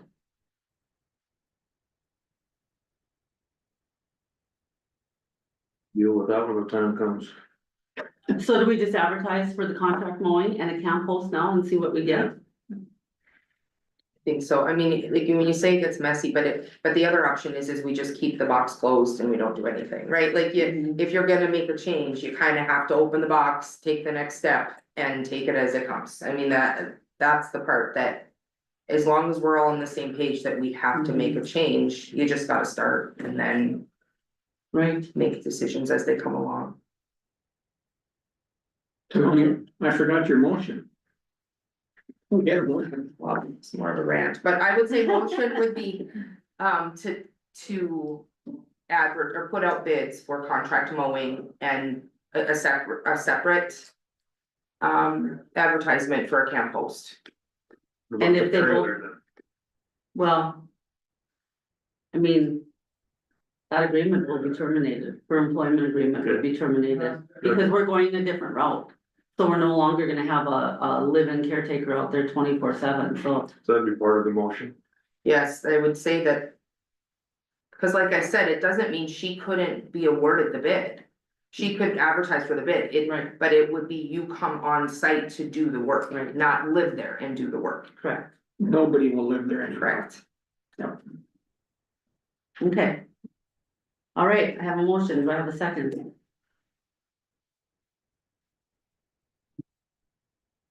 Do I have a second? Okay, any further discussion? It's not a fun decision, right? But this is part of our job, like I've been on the commission 2 years. We've talked about this since I've come on the commission. It just. You can't keep rewarding bad behavior and think you're gonna get a different result. It's just at the end of the day where we are. And we had a public meeting, and they want us to be more cost effective. So that's the route we're going, you know, we are hoping that this will, well, I'm sure this will be more cost effective. So, as far as other discussion, I'm sorry, my discussion, I was wondering, are you guys gonna put a date on when the trailer needs to be removed? Like have a date by, or? No, just leave it open-ended for I now. know, I don't wanna leave it open ended. No, I mean, Well, 60. My concern may be that it's not there when we wanna shut the water off, but.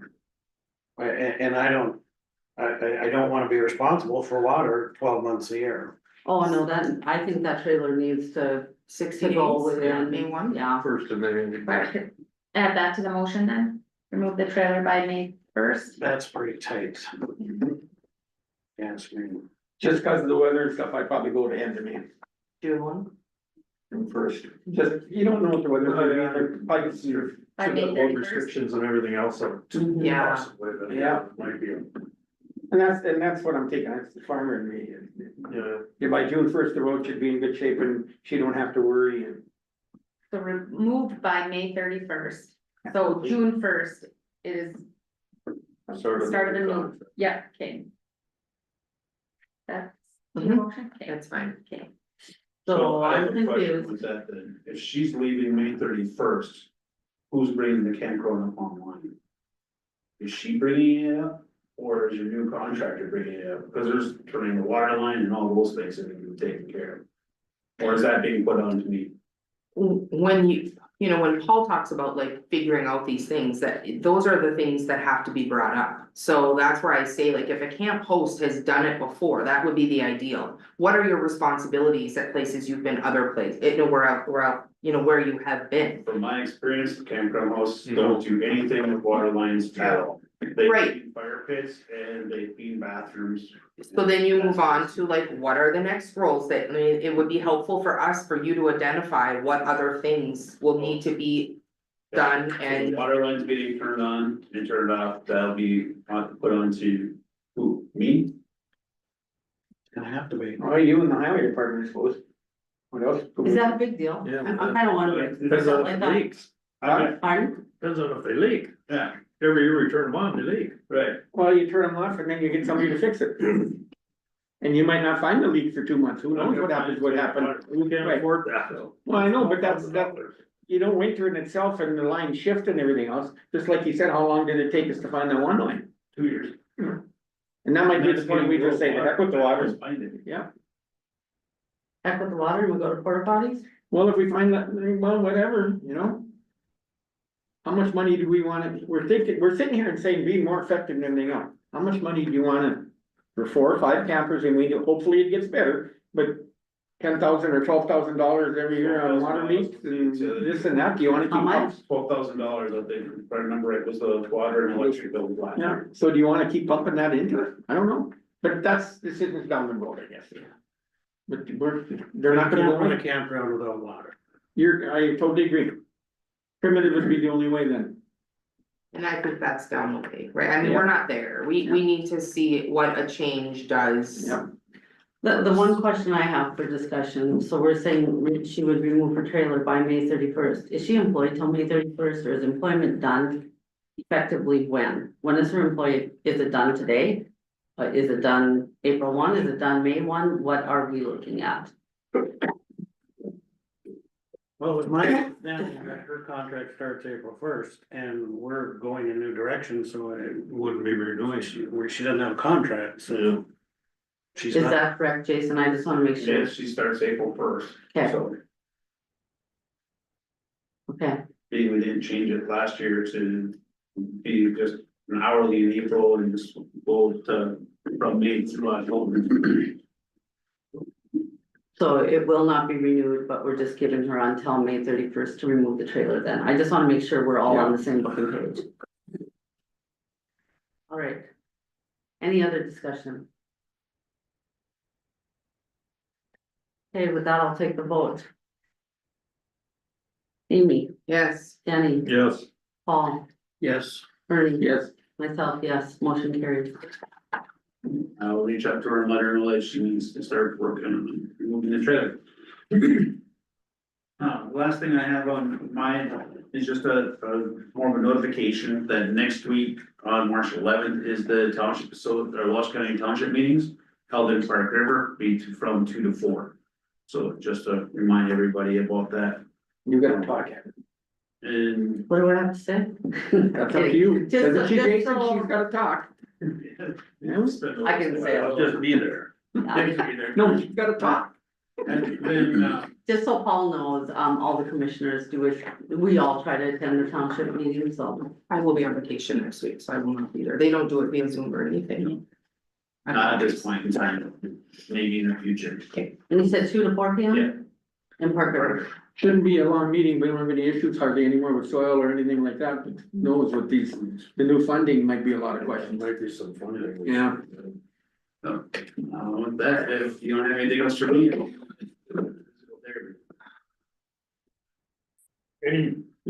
There was some update on one of the websites about water coming over a road someplace. I haven't heard anything about any water coming over road, so that'd be new to me.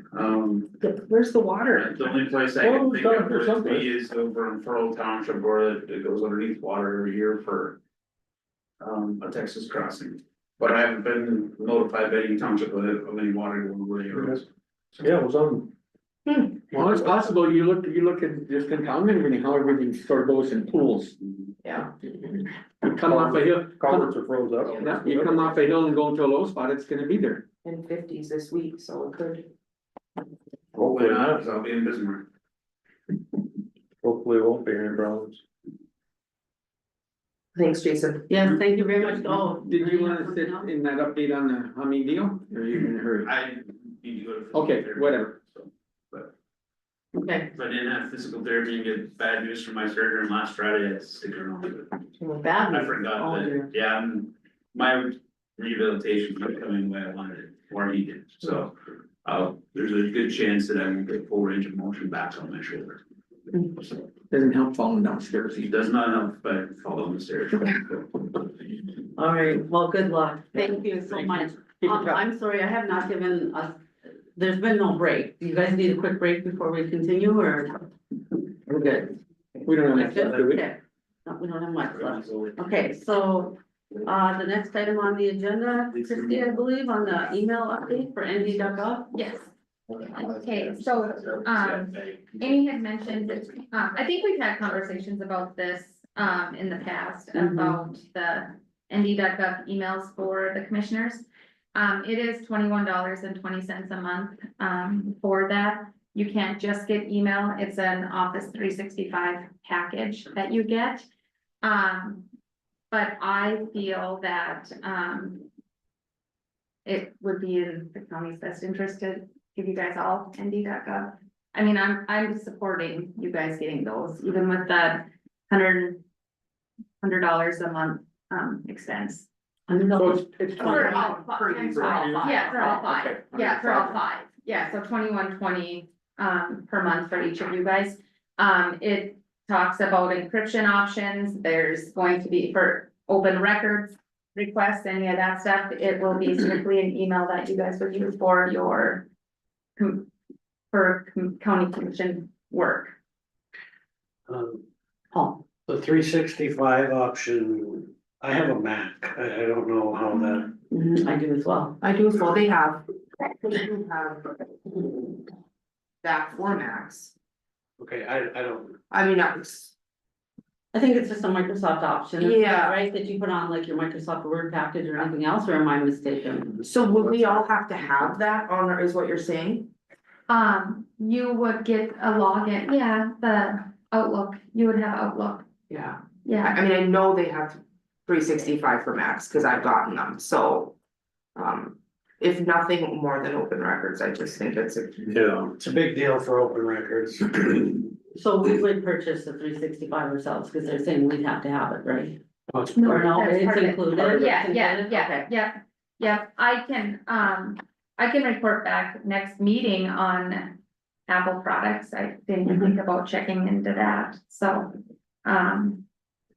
you haven't, Matt, I've gotten it before, but yeah, if you wanna, make sure that on the, I mean, I would assume the state has run into that, but. yeah, I can report back you guys if you want, I don't know if you guys even need a motion for this. I don't know why we would. Right. I mean, so- to me, it should have kind of been an automatic when we became a commissioner, we got an ND.gov email, Right, I agree, so. so as long as I know, if we check to make sure that it's compatible with Apple, I don't know why we would have to, Just proceed. Yeah. I would say just Okay. proceed, yeah, everybody good with that? Hey, you, yeah, Okay. okay, we will look into it, I'll have Kelsey, she has a contact, I'll have her reach out. Okay, great, That, thank you, Christie. yes, Okay, Ernie, you have update on the bike path? I was at the water board meeting last Tuesday morning and they got some updates from FEMA on the Army Down bike path. There was two options, but FEMA wants to see us using the cheaper of the two. And basically, it's gonna be I think it was 4-foot pipe, and then it's gonna come down the hill and they're gonna, channel it or cable it or try something. The water board's not really comfortable with it. I'm not really comfortable. The basic cost of that was gonna be 680 some thousand, but now they're looking at updating when we were talking about that perforated pipe. Just because of the life, so they're looking at options that way. With other engineers, and I talked to Sarah this morning, she says probably figure close to $1 million. Oh. For that one area, And local share will be 15% and it will go back to the drain and the locals will have to vote on. For paying this. That's the cheap route. The other one's 1.2 with the rock structure like we had. And then they figure that's probably gonna come in at 1.6, 1.7, just for that little area. So now you know what costs are. It's just horrendous, so. It'll go to the vote of the people, and if they don't wanna pay that, cause it's sort of like a drain, if they don't wanna pay it, I think maybe it'll stay like that and you know what, then we're out FEMA money.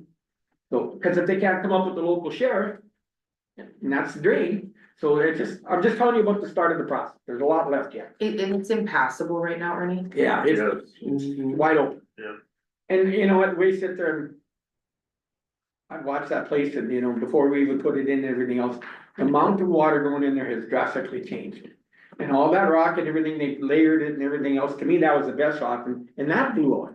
I personally, and I think the water board are the same thing, I can't see this pipe going down and, you know, they're gonna put straps and do this, and I can't see that. If we get a little trickle or whatever, if we get a good old, where we get a lot of spring thaw and everything, I can't see that. And at that point, if it blows out, then we go back to FEMA and say, okay, now can we go back to the rocks? That's where we are now. Madam Chair, Yes. is there anything, so you just tell me, this is on the north side of the highway, correct? Yeah. So is there anything that you could earlier cross Yeah. over to the south side, No. pave that, get No. across, it goes on both sides? Cause that drain comes through there, see, in the truck, it goes way back when. Most of that water used to go to Parker. Yeah. Behind, if you're ever, and you don't hardly see it now, but by the I used to call it Red Isle, it's the grocery store. And then meander through town, well, they diverted it, and now, cause 10, 15 years later, everybody's draining more quicker and everything else. That's the problem, the volume of water coming through that is unreal. And that's the trouble there right now. Madam Chair, Yes, I forget what year it was that south end of Parker were flooded. And then they put that drain by the airport and diverted that water Yep. that used to go through the south end and through Park River. Yep. Over to this drain. That drain originally was called Seven Falls for a reason. Yeah. And I agree, I think there's a cheaper way to move that structure further south and still stay on the north side of the highway. You effectively put in a big culvert and have a overflow area. But Texas crossing, so to speak. Yeah. But when you go to that, the trouble with that, and now we're in FEMA's hands, but when they I know. first did it, to get your program, there's gotta be engineering and then it's gotta be approved, and I go back when we did this and we weren't happy. With that's part of getting government money, your hands are tied and you do what they want. So now we're at FEMA's hands, and I always say, thank God FEMA does it, but I just wanted to update you, it's in the process, they're doing more research on it and stuff, so. I just, cause I've been having a lot of people ask me too, and the main holdup, face it, was FEMA. They were busy in California, New Orleans and everything else, we finally got somebody here, so. I guess if you want more questions, I'm gonna try and make the meeting next Tuesday again and get some updates on it, so. thank you for the update. Denny, you had flood update? Jason addressed it. That you did there, okay, all right. And then I just had on the strategic plan that we had worked on with the department heads, it is now completed, everyone was provided a copy. Did you get a copy? Okay, good. So I'll just quickly go over the topics that were addressed. And this was the department heads all coming together. And this is really their plan, and then there was commissioners as well. By 2030, they want to complete a budget process streamline overhaul. So we have a team, you can see on the bottom who the team members are, who will work on these issues. And if anyone would like to join one of the teams, feel free. The next one was, a plan to keep and retain current employees. So there's the idea that they're gonna look at the strategies to reach the goal, who's part of the team. The next one was determine who will best meet the IT needs of the county. They are looking at, the department heads would like to look at if there are some other options other than NRG, to see if there's somebody that could meet our IT needs a little bit better, so. Going to check into that, and then they would like to form a capital outlay plan by 2030. We've talked about that before, you know, we need to have some kind of schedule when we need to update vehicles or buildings or whatever it may be. And then the last one was to complete an efficiency study across all departments. And that one's blank because that was basically, Christie had brought it up at a meeting, and she will reach out to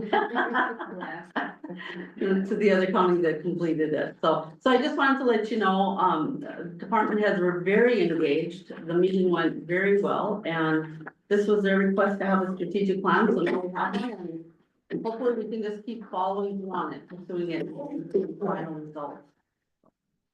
Any questions? Madam Chair, so like next steps, I mean, there is still some movement that's happening with this, are we staying in touch with extension, or is Tanya kind of the lead No. on this to keep things moving, or? No, extension is done with their part of it. Really, it's just up to each of the team members on the bottom to kind of keep it moving, or the commission. You know, like the extension mentioned that, you know, the commission should keep a copy of this and just ask the different team members at times where they're at in the process. No, it is not up to Tanya to deal with all these. She is the lead. You can see she's on the lead on a couple of them. But they did kind of ask the commissioners just to keep following up with the team members, so it keeps proceeding. So it doesn't, so we don't go through all this work and it just sits there, right? After I'm gone, I'll keep track of you. We now have it in paper format. It's real, it's in Yeah, writing. I think it's a great idea. It's great. Yeah. All right, and then the last thing I had was, I was just gonna mention that, Paul and I both attended the Capital Connection meeting in Bismarck on February 18th and 19th. There was also legislative sessions that we attended along with that meeting. It was a good meeting. I felt it was a very good meeting. They had several of the legislatures and senators come up. It was the, majority and minority leaders came up and did a panel on the stage. And basically it was focused on property tax and, residential tax, reducing the taxes, right? That was the main focus. And how are they gonna get there? So they covered different bills. They said, really be prepared, it's coming. And there's going to be two ways this relief is going to come. It's gonna come through relief and reform. Relief is, and Paul, you correct me if I'm wrong on any of this, but relief is in the form of a residential tax, Credit. couldn't think of the word, credit. And then the reform is really looking like a 3% cap, but there's other bills out there. There was one with mills, reducing mills, with the school, like the state would take over a portion of the mills. I gave you all a copy of kind of that, those top, I think, 6 bills or something that they were looking at. And there's been movement on those since we were at our meeting. Yeah, there's 3 left. 3 left, is that what it's down to? Okay. One of them would reduce, school mills by 10 mills, which would affect everyone's property taxes, ag, land, commercial and residential. That's not the governor's bill. The governor's tax relief is increasing the property tax credit from $500 to $1,450, which helps you on your primary residence, and doesn't help you on your farmland. All of the bills include a 3% cap on increased taxes, and that's what they're billing as reform. I don't really think that's reform. But that's what they're calling it. In my opinion, it's not really reform, but, It's tying our hands. I think there's.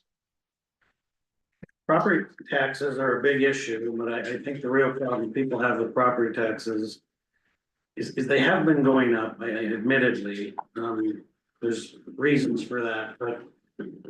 I think people see all this money in Bismarck, and Bismarck's sitting on all this money, and my property taxes keep going up. Bismarck points to the local jurisdictions and says it's their fault, they're levying all these taxes, but the reality is our hands are tied. We have a certain amount of mills we can levy, that's all we can levy. So the only place we have to get new revenue is through increased valuations. And we happen to be in a place right now in our market where we are seeing increased valuations. Secondly, we have counties all over the state that are finally taking equalization seriously. That hasn't happened in 40 years. Finally, counties are starting to take equalization seriously. And we have work to do there, right here in our own county. But the real problem is, I think our tax structure is broken. There's how we fund everything is based on this old sales tax, property tax, income tax, and now we have this legacy fund.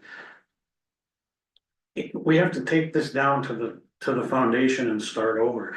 The local jurisdictions can't afford to fund the things that we're responsible for anymore. It's that simple. We can't fund what we need to do. You can see it in our bridges, you can see it in our equipment, you can see it in our snowplows. The money's not there. If we had the money, we'd have better snowplow equipment. If we had more money, we wouldn't have millions of dollars worth of deferred maintenance on all these county buildings. The whole thing is broken. How do you convince the legislators that every time that you bring it up, well, it's not our problem? The problem is they don't understand property. And yet when we sit here and we talk about this, you think of the bill that they're going to exempt little warehouses and everything in little towns. They always tell us they don't wanna interfere with local control, but what is that? Now you're taking all the tax money I know. in the county, whether it's 60 or 80,000 or 5,000 to Crystal, and what's gonna happen when this new company comes? And they're gonna be all tax exempt? Well, now you're limiting us at 3% and you're telling us what we can tax. Those people and every one of those buildings were built there because of a reason. They had water, they got streets and everything else. And what's gonna happen? Now, the city, whatever it's Grafton, Park River, these little ones are gonna have to pay for all the repairs, and these guys are gonna get a tax exemption. If you put it on your farm, I have no problem. I agree. But you put it in town and you got all the, whatever, the niceness of everything. Now you're burdening the town if you take those taxes away. The legislature makes all the rules. They tell us how many mills we can levy, how we have to value, at what level we have to value, what's taxable, what's exempt. They make all the rules. And then they blame us for property taxes. Yeah. We're just trying to live within these rules. I And the know. reality is the sales tax is going up, the legacy money is going up. All this money is sitting in Bismarck, and that's where the angst is. People are tired of all this money sitting in Bismarck, and the property taxes keep going up. And the governor's plan is good for property, for primary residence owners, but it doesn't do anything for ag. No, Doesn't do anything for your quarter of land. Those taxes, for the last 3 years have been constant. But everybody wants a break on that too, and I don't blame them. But we can't do it. Because again, the only way we can increase our revenue is through increased values. That's it. But don't you think they're giving their break on the towns and your houses and everything else? Cause look where all the voters are, the Bismarcks, the Fargos and everything else, and all the farmers out here. And they showed it when they started increasing the valuations on ag land. Cause they knew they were gonna get chewed out if they keep doing that in town, but let's go put it out here. And if you look at the raise, how much they've done, town taxes to your house versus the ag land, it's like this. When you go to the major cities, they have new construction. Oh. Grand Forks builds 150 new homes a year, apartments, commercial buildings, all that gets added to the tax roll. That's Yeah. new revenue. Yeah. Small towns and small counties don't have that kind of new construction. The new construction that happens in Walsh County is a rounding error. It doesn't even, it's a blip on the radar. It doesn't show up.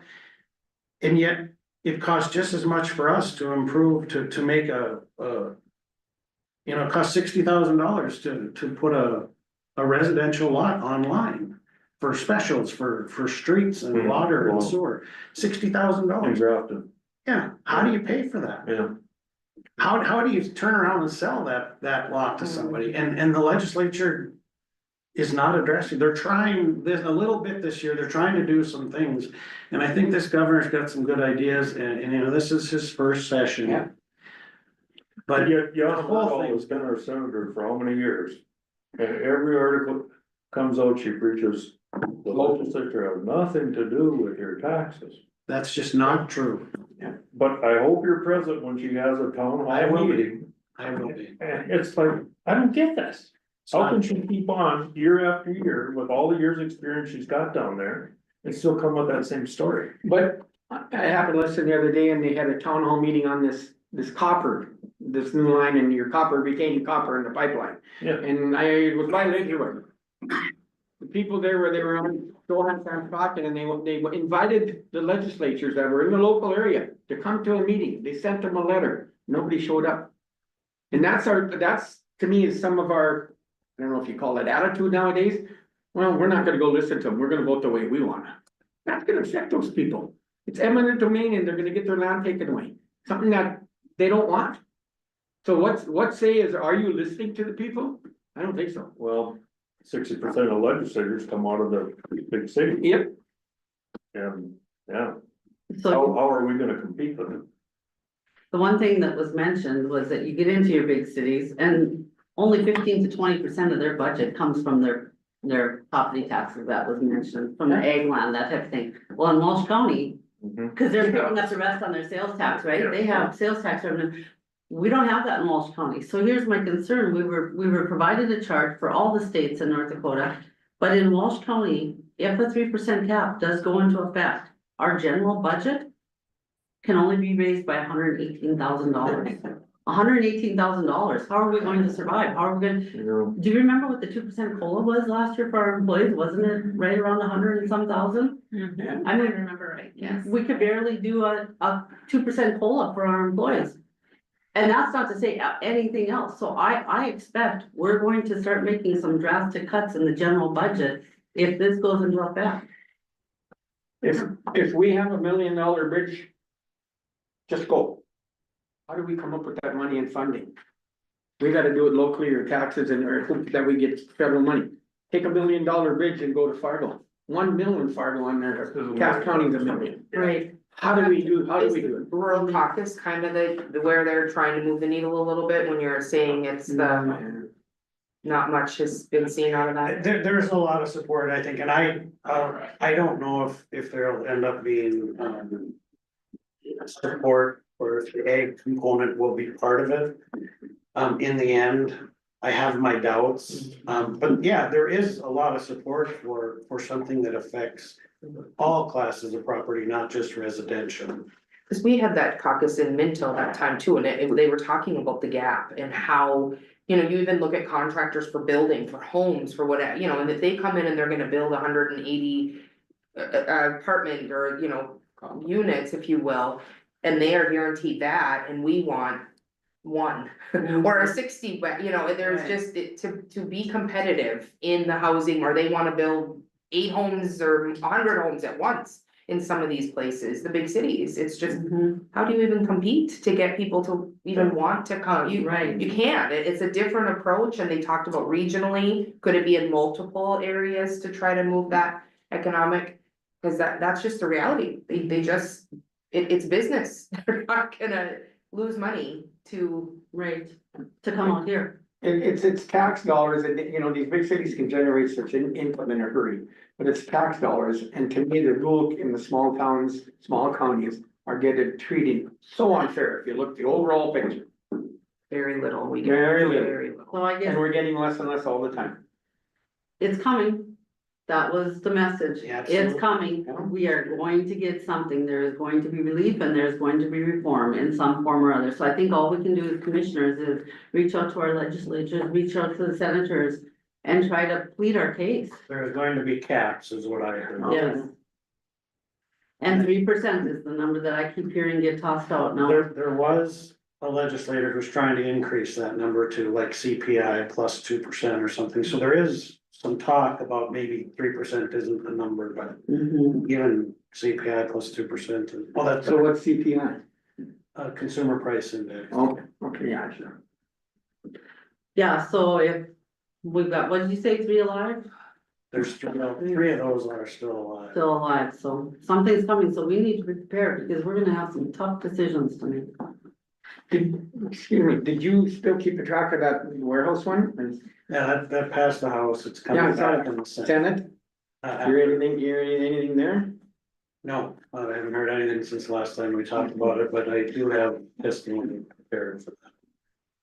well, I'd like to thank you two for being so informed and going out there and doing It was it. I a appreciate good that. meeting, yeah. Thank you. I think our legislative process is broken. Learned a lot, didn't you? I don't Yes. know what you want bad. I have learned a lot this year with the legislative process, absolutely. It's been interesting. Part of it is basically one party controlling the whole state. Well, yeah, there might be some truth to that, but the reality is that 80 days is not enough time. No. It moves fast and furious. Yeah. And I don't know, I agree with you with the party a little bit, but I think it's really comes down to the big cities versus, you know, that's what's gonna make more democratic state right now. Not being aware of that. I mean, if you're a legislator, no matter if you live in a big city or you live in a small town, if you don't have the awareness that this is real, that there is going to be a discrepancy between, just by nature of the amount of people that live, the resources don't change. Yes, you have less of some, but it doesn't mean that the cost is kind of the same thing with the jail. what did Samuel's group tell us? We could, the cost of building a jail in, you know, Cavalier or up in Pembina County or whatever, yeah, you could have less beds, it doesn't change the needle that much, it's still gonna be tens of millions of dollars to just get that infrastructure, so that awareness side of things, I feel like is it has to be, it should be on the forefront of their minds, and I. We need to let them know Yeah. how it's going to affect our rural counties, and we're not a small rural county. You know, we're pretty decent size, and it's going to affect us negatively. Go ahead. I'll go back to when we were fighting for soil conservation and everything else. And just for example, look at all the bills they got this year. And half of those guys, when we went back that second time, voted no, but they didn't know why. And we got it right here yet. You talk to most of the senators, and ask them why, or representatives, I'm not picking on either one. If they're not sure about what it is, or they don't read it thoroughly, they vote no. But why do you vote if you don't know what you're voting for? And that's my point. Don't vote, Don't Committee vote. recommendation. Yes, be neutral. because it came out of both committees, do not pass, went to the House and the Senate. Gary Budzinski and I were up there and we met everybody and talked to them and sort of clued them in. Gil Rubel calls me and asks how we did it. I said, we informed the people. And we had a lot of them change because they didn't know what was going on. Well, we did, and they point blank, well, we didn't know that. Well, you know what? Maybe you should. You're voting on something that affects a lot of people. Don't vote then if you don't know when it's there. That's part of the Broke, problem with. the broke, you bet you it is. Cause they have so much information. There's no way. There's no way. And I agree to that. They're relying on the committees is the way, what I see is they are relying on the committees that are a group of anywhere from 10 to 20 people on the committee. And when they go down to make their vote on the House floor or the Senate floor, they have a little sheet of paper in front of them, right, that says the bill number, and then it says what the committee recommendation is, do pass or do not pass. So the jail funding bill, for example, the $50 million jail funding bill at a 2% interest rate came out of appropriations with a do not pass. Okay, it went down to the floor to be voted on. Karen and some of the others, Karen and Representative Kathy Freilich, is that her name? Yeah. And Representative Anderson worked the floor, talked to the other legislatures, they got a couple other legislatures to speak in favor of the bill. They got it overturned, it passed on the legislative floor by like 68-24. And I listened to the video, and Representative Wagner, I believe it was from Cass County, he was really good, he got up and spoke, and their beef with the bill was that it was in the wrong pot of funding. It shouldn't be in the infrastructure loan funding. So that was why, they weren't necessarily against giving the money to the counties at a 2% interest rate, but they said it's in the wrong pot of funding. Well, like Representative Wagner said, if you kill the bill, they're not gonna get the funding. So let's keep the bill alive and let's make amendments and get it into the right pot of funding. So they did keep it alive. So now we need to work with our senators. Everybody needs to reach out to the senators and say, you know, we need this funding. If they have to move it to a different funding avenue, fine. We don't care where it's funded through, as long as we can get the funding at a 2% interest rate. Funded. So, but yeah, they do rely on those committees because the committees are the one where people have come in, Right. these small committees, people have come in and they've testified in favor or in opposition, and they've really studied it, right? But when you get every legislature on the floor that has all these bills coming at them, they can't study every single bill. I mean, it's too fast and furious. That's what I found out down there. I'm curious on that whole property tax, when they were trying to put it into law, if you will, parts of me go, because it does seem like it's slash and burn at this point. Would we have been better off if that would have gone through and then they would have had to figure out, okay, what's left? And being able to fund sources, because it seems that everything's being slashed to be prepared for the property tax side of things. I mean, I don't know what difference it would have made, but. I would be awful surprised if that one didn't go right to the final day again. And they're great at that when they got some issues. And then all of a sudden, something will be thrown in there and they'll vote on it. No, I don't think it's study, but it just, there'll be something added. Just, I think of that water deal when they regulated the drain tile. That was a water day up there and that was right to the end of the session. Nobody had a chance to go back and talk there or fight against it. And they just sort of shoved it like this. The lobbyists were there that day and it went through. And we as a county lost all our control over drain tile. Yeah. That's the way it's gonna happen. You watch. Well, we can always hope, Yep. but I think we just need to be prepared. So you seeing benefit to reach out to Senator Myrdal absolutely. regarding the jail side of things. In fact, I've been told now, reach out to every senator in North Dakota. You know, start reaching out to them, because that bill is coming, that HB 1176 for example is coming to them. Ron, Don't forget, we got representation from the south Yeah. too, the mid-toe. District 19. Got a separate set of a senator and two representatives yes, for a county down there too, so. Lamb and, who's the Senator other? Lamb and, I don't know. I don't remember the- Haggard, yeah. Haggart was on the panel, right? He was the Yeah. one that was full, yeah. Yeah, so we need to, the more they hear, the better, because what I heard down there. I've heard, if I don't hear anything, I'm gonna vote what the committee recommends. Yeah. You know, so they need to hear from us. They do. Makes a world of difference. Yeah, yeah, so I would say start reaching out and pleading our case. Because $118,000 increase on our general budget, guys. That's not enough. So, okay, anything else? All right, meeting adjourned.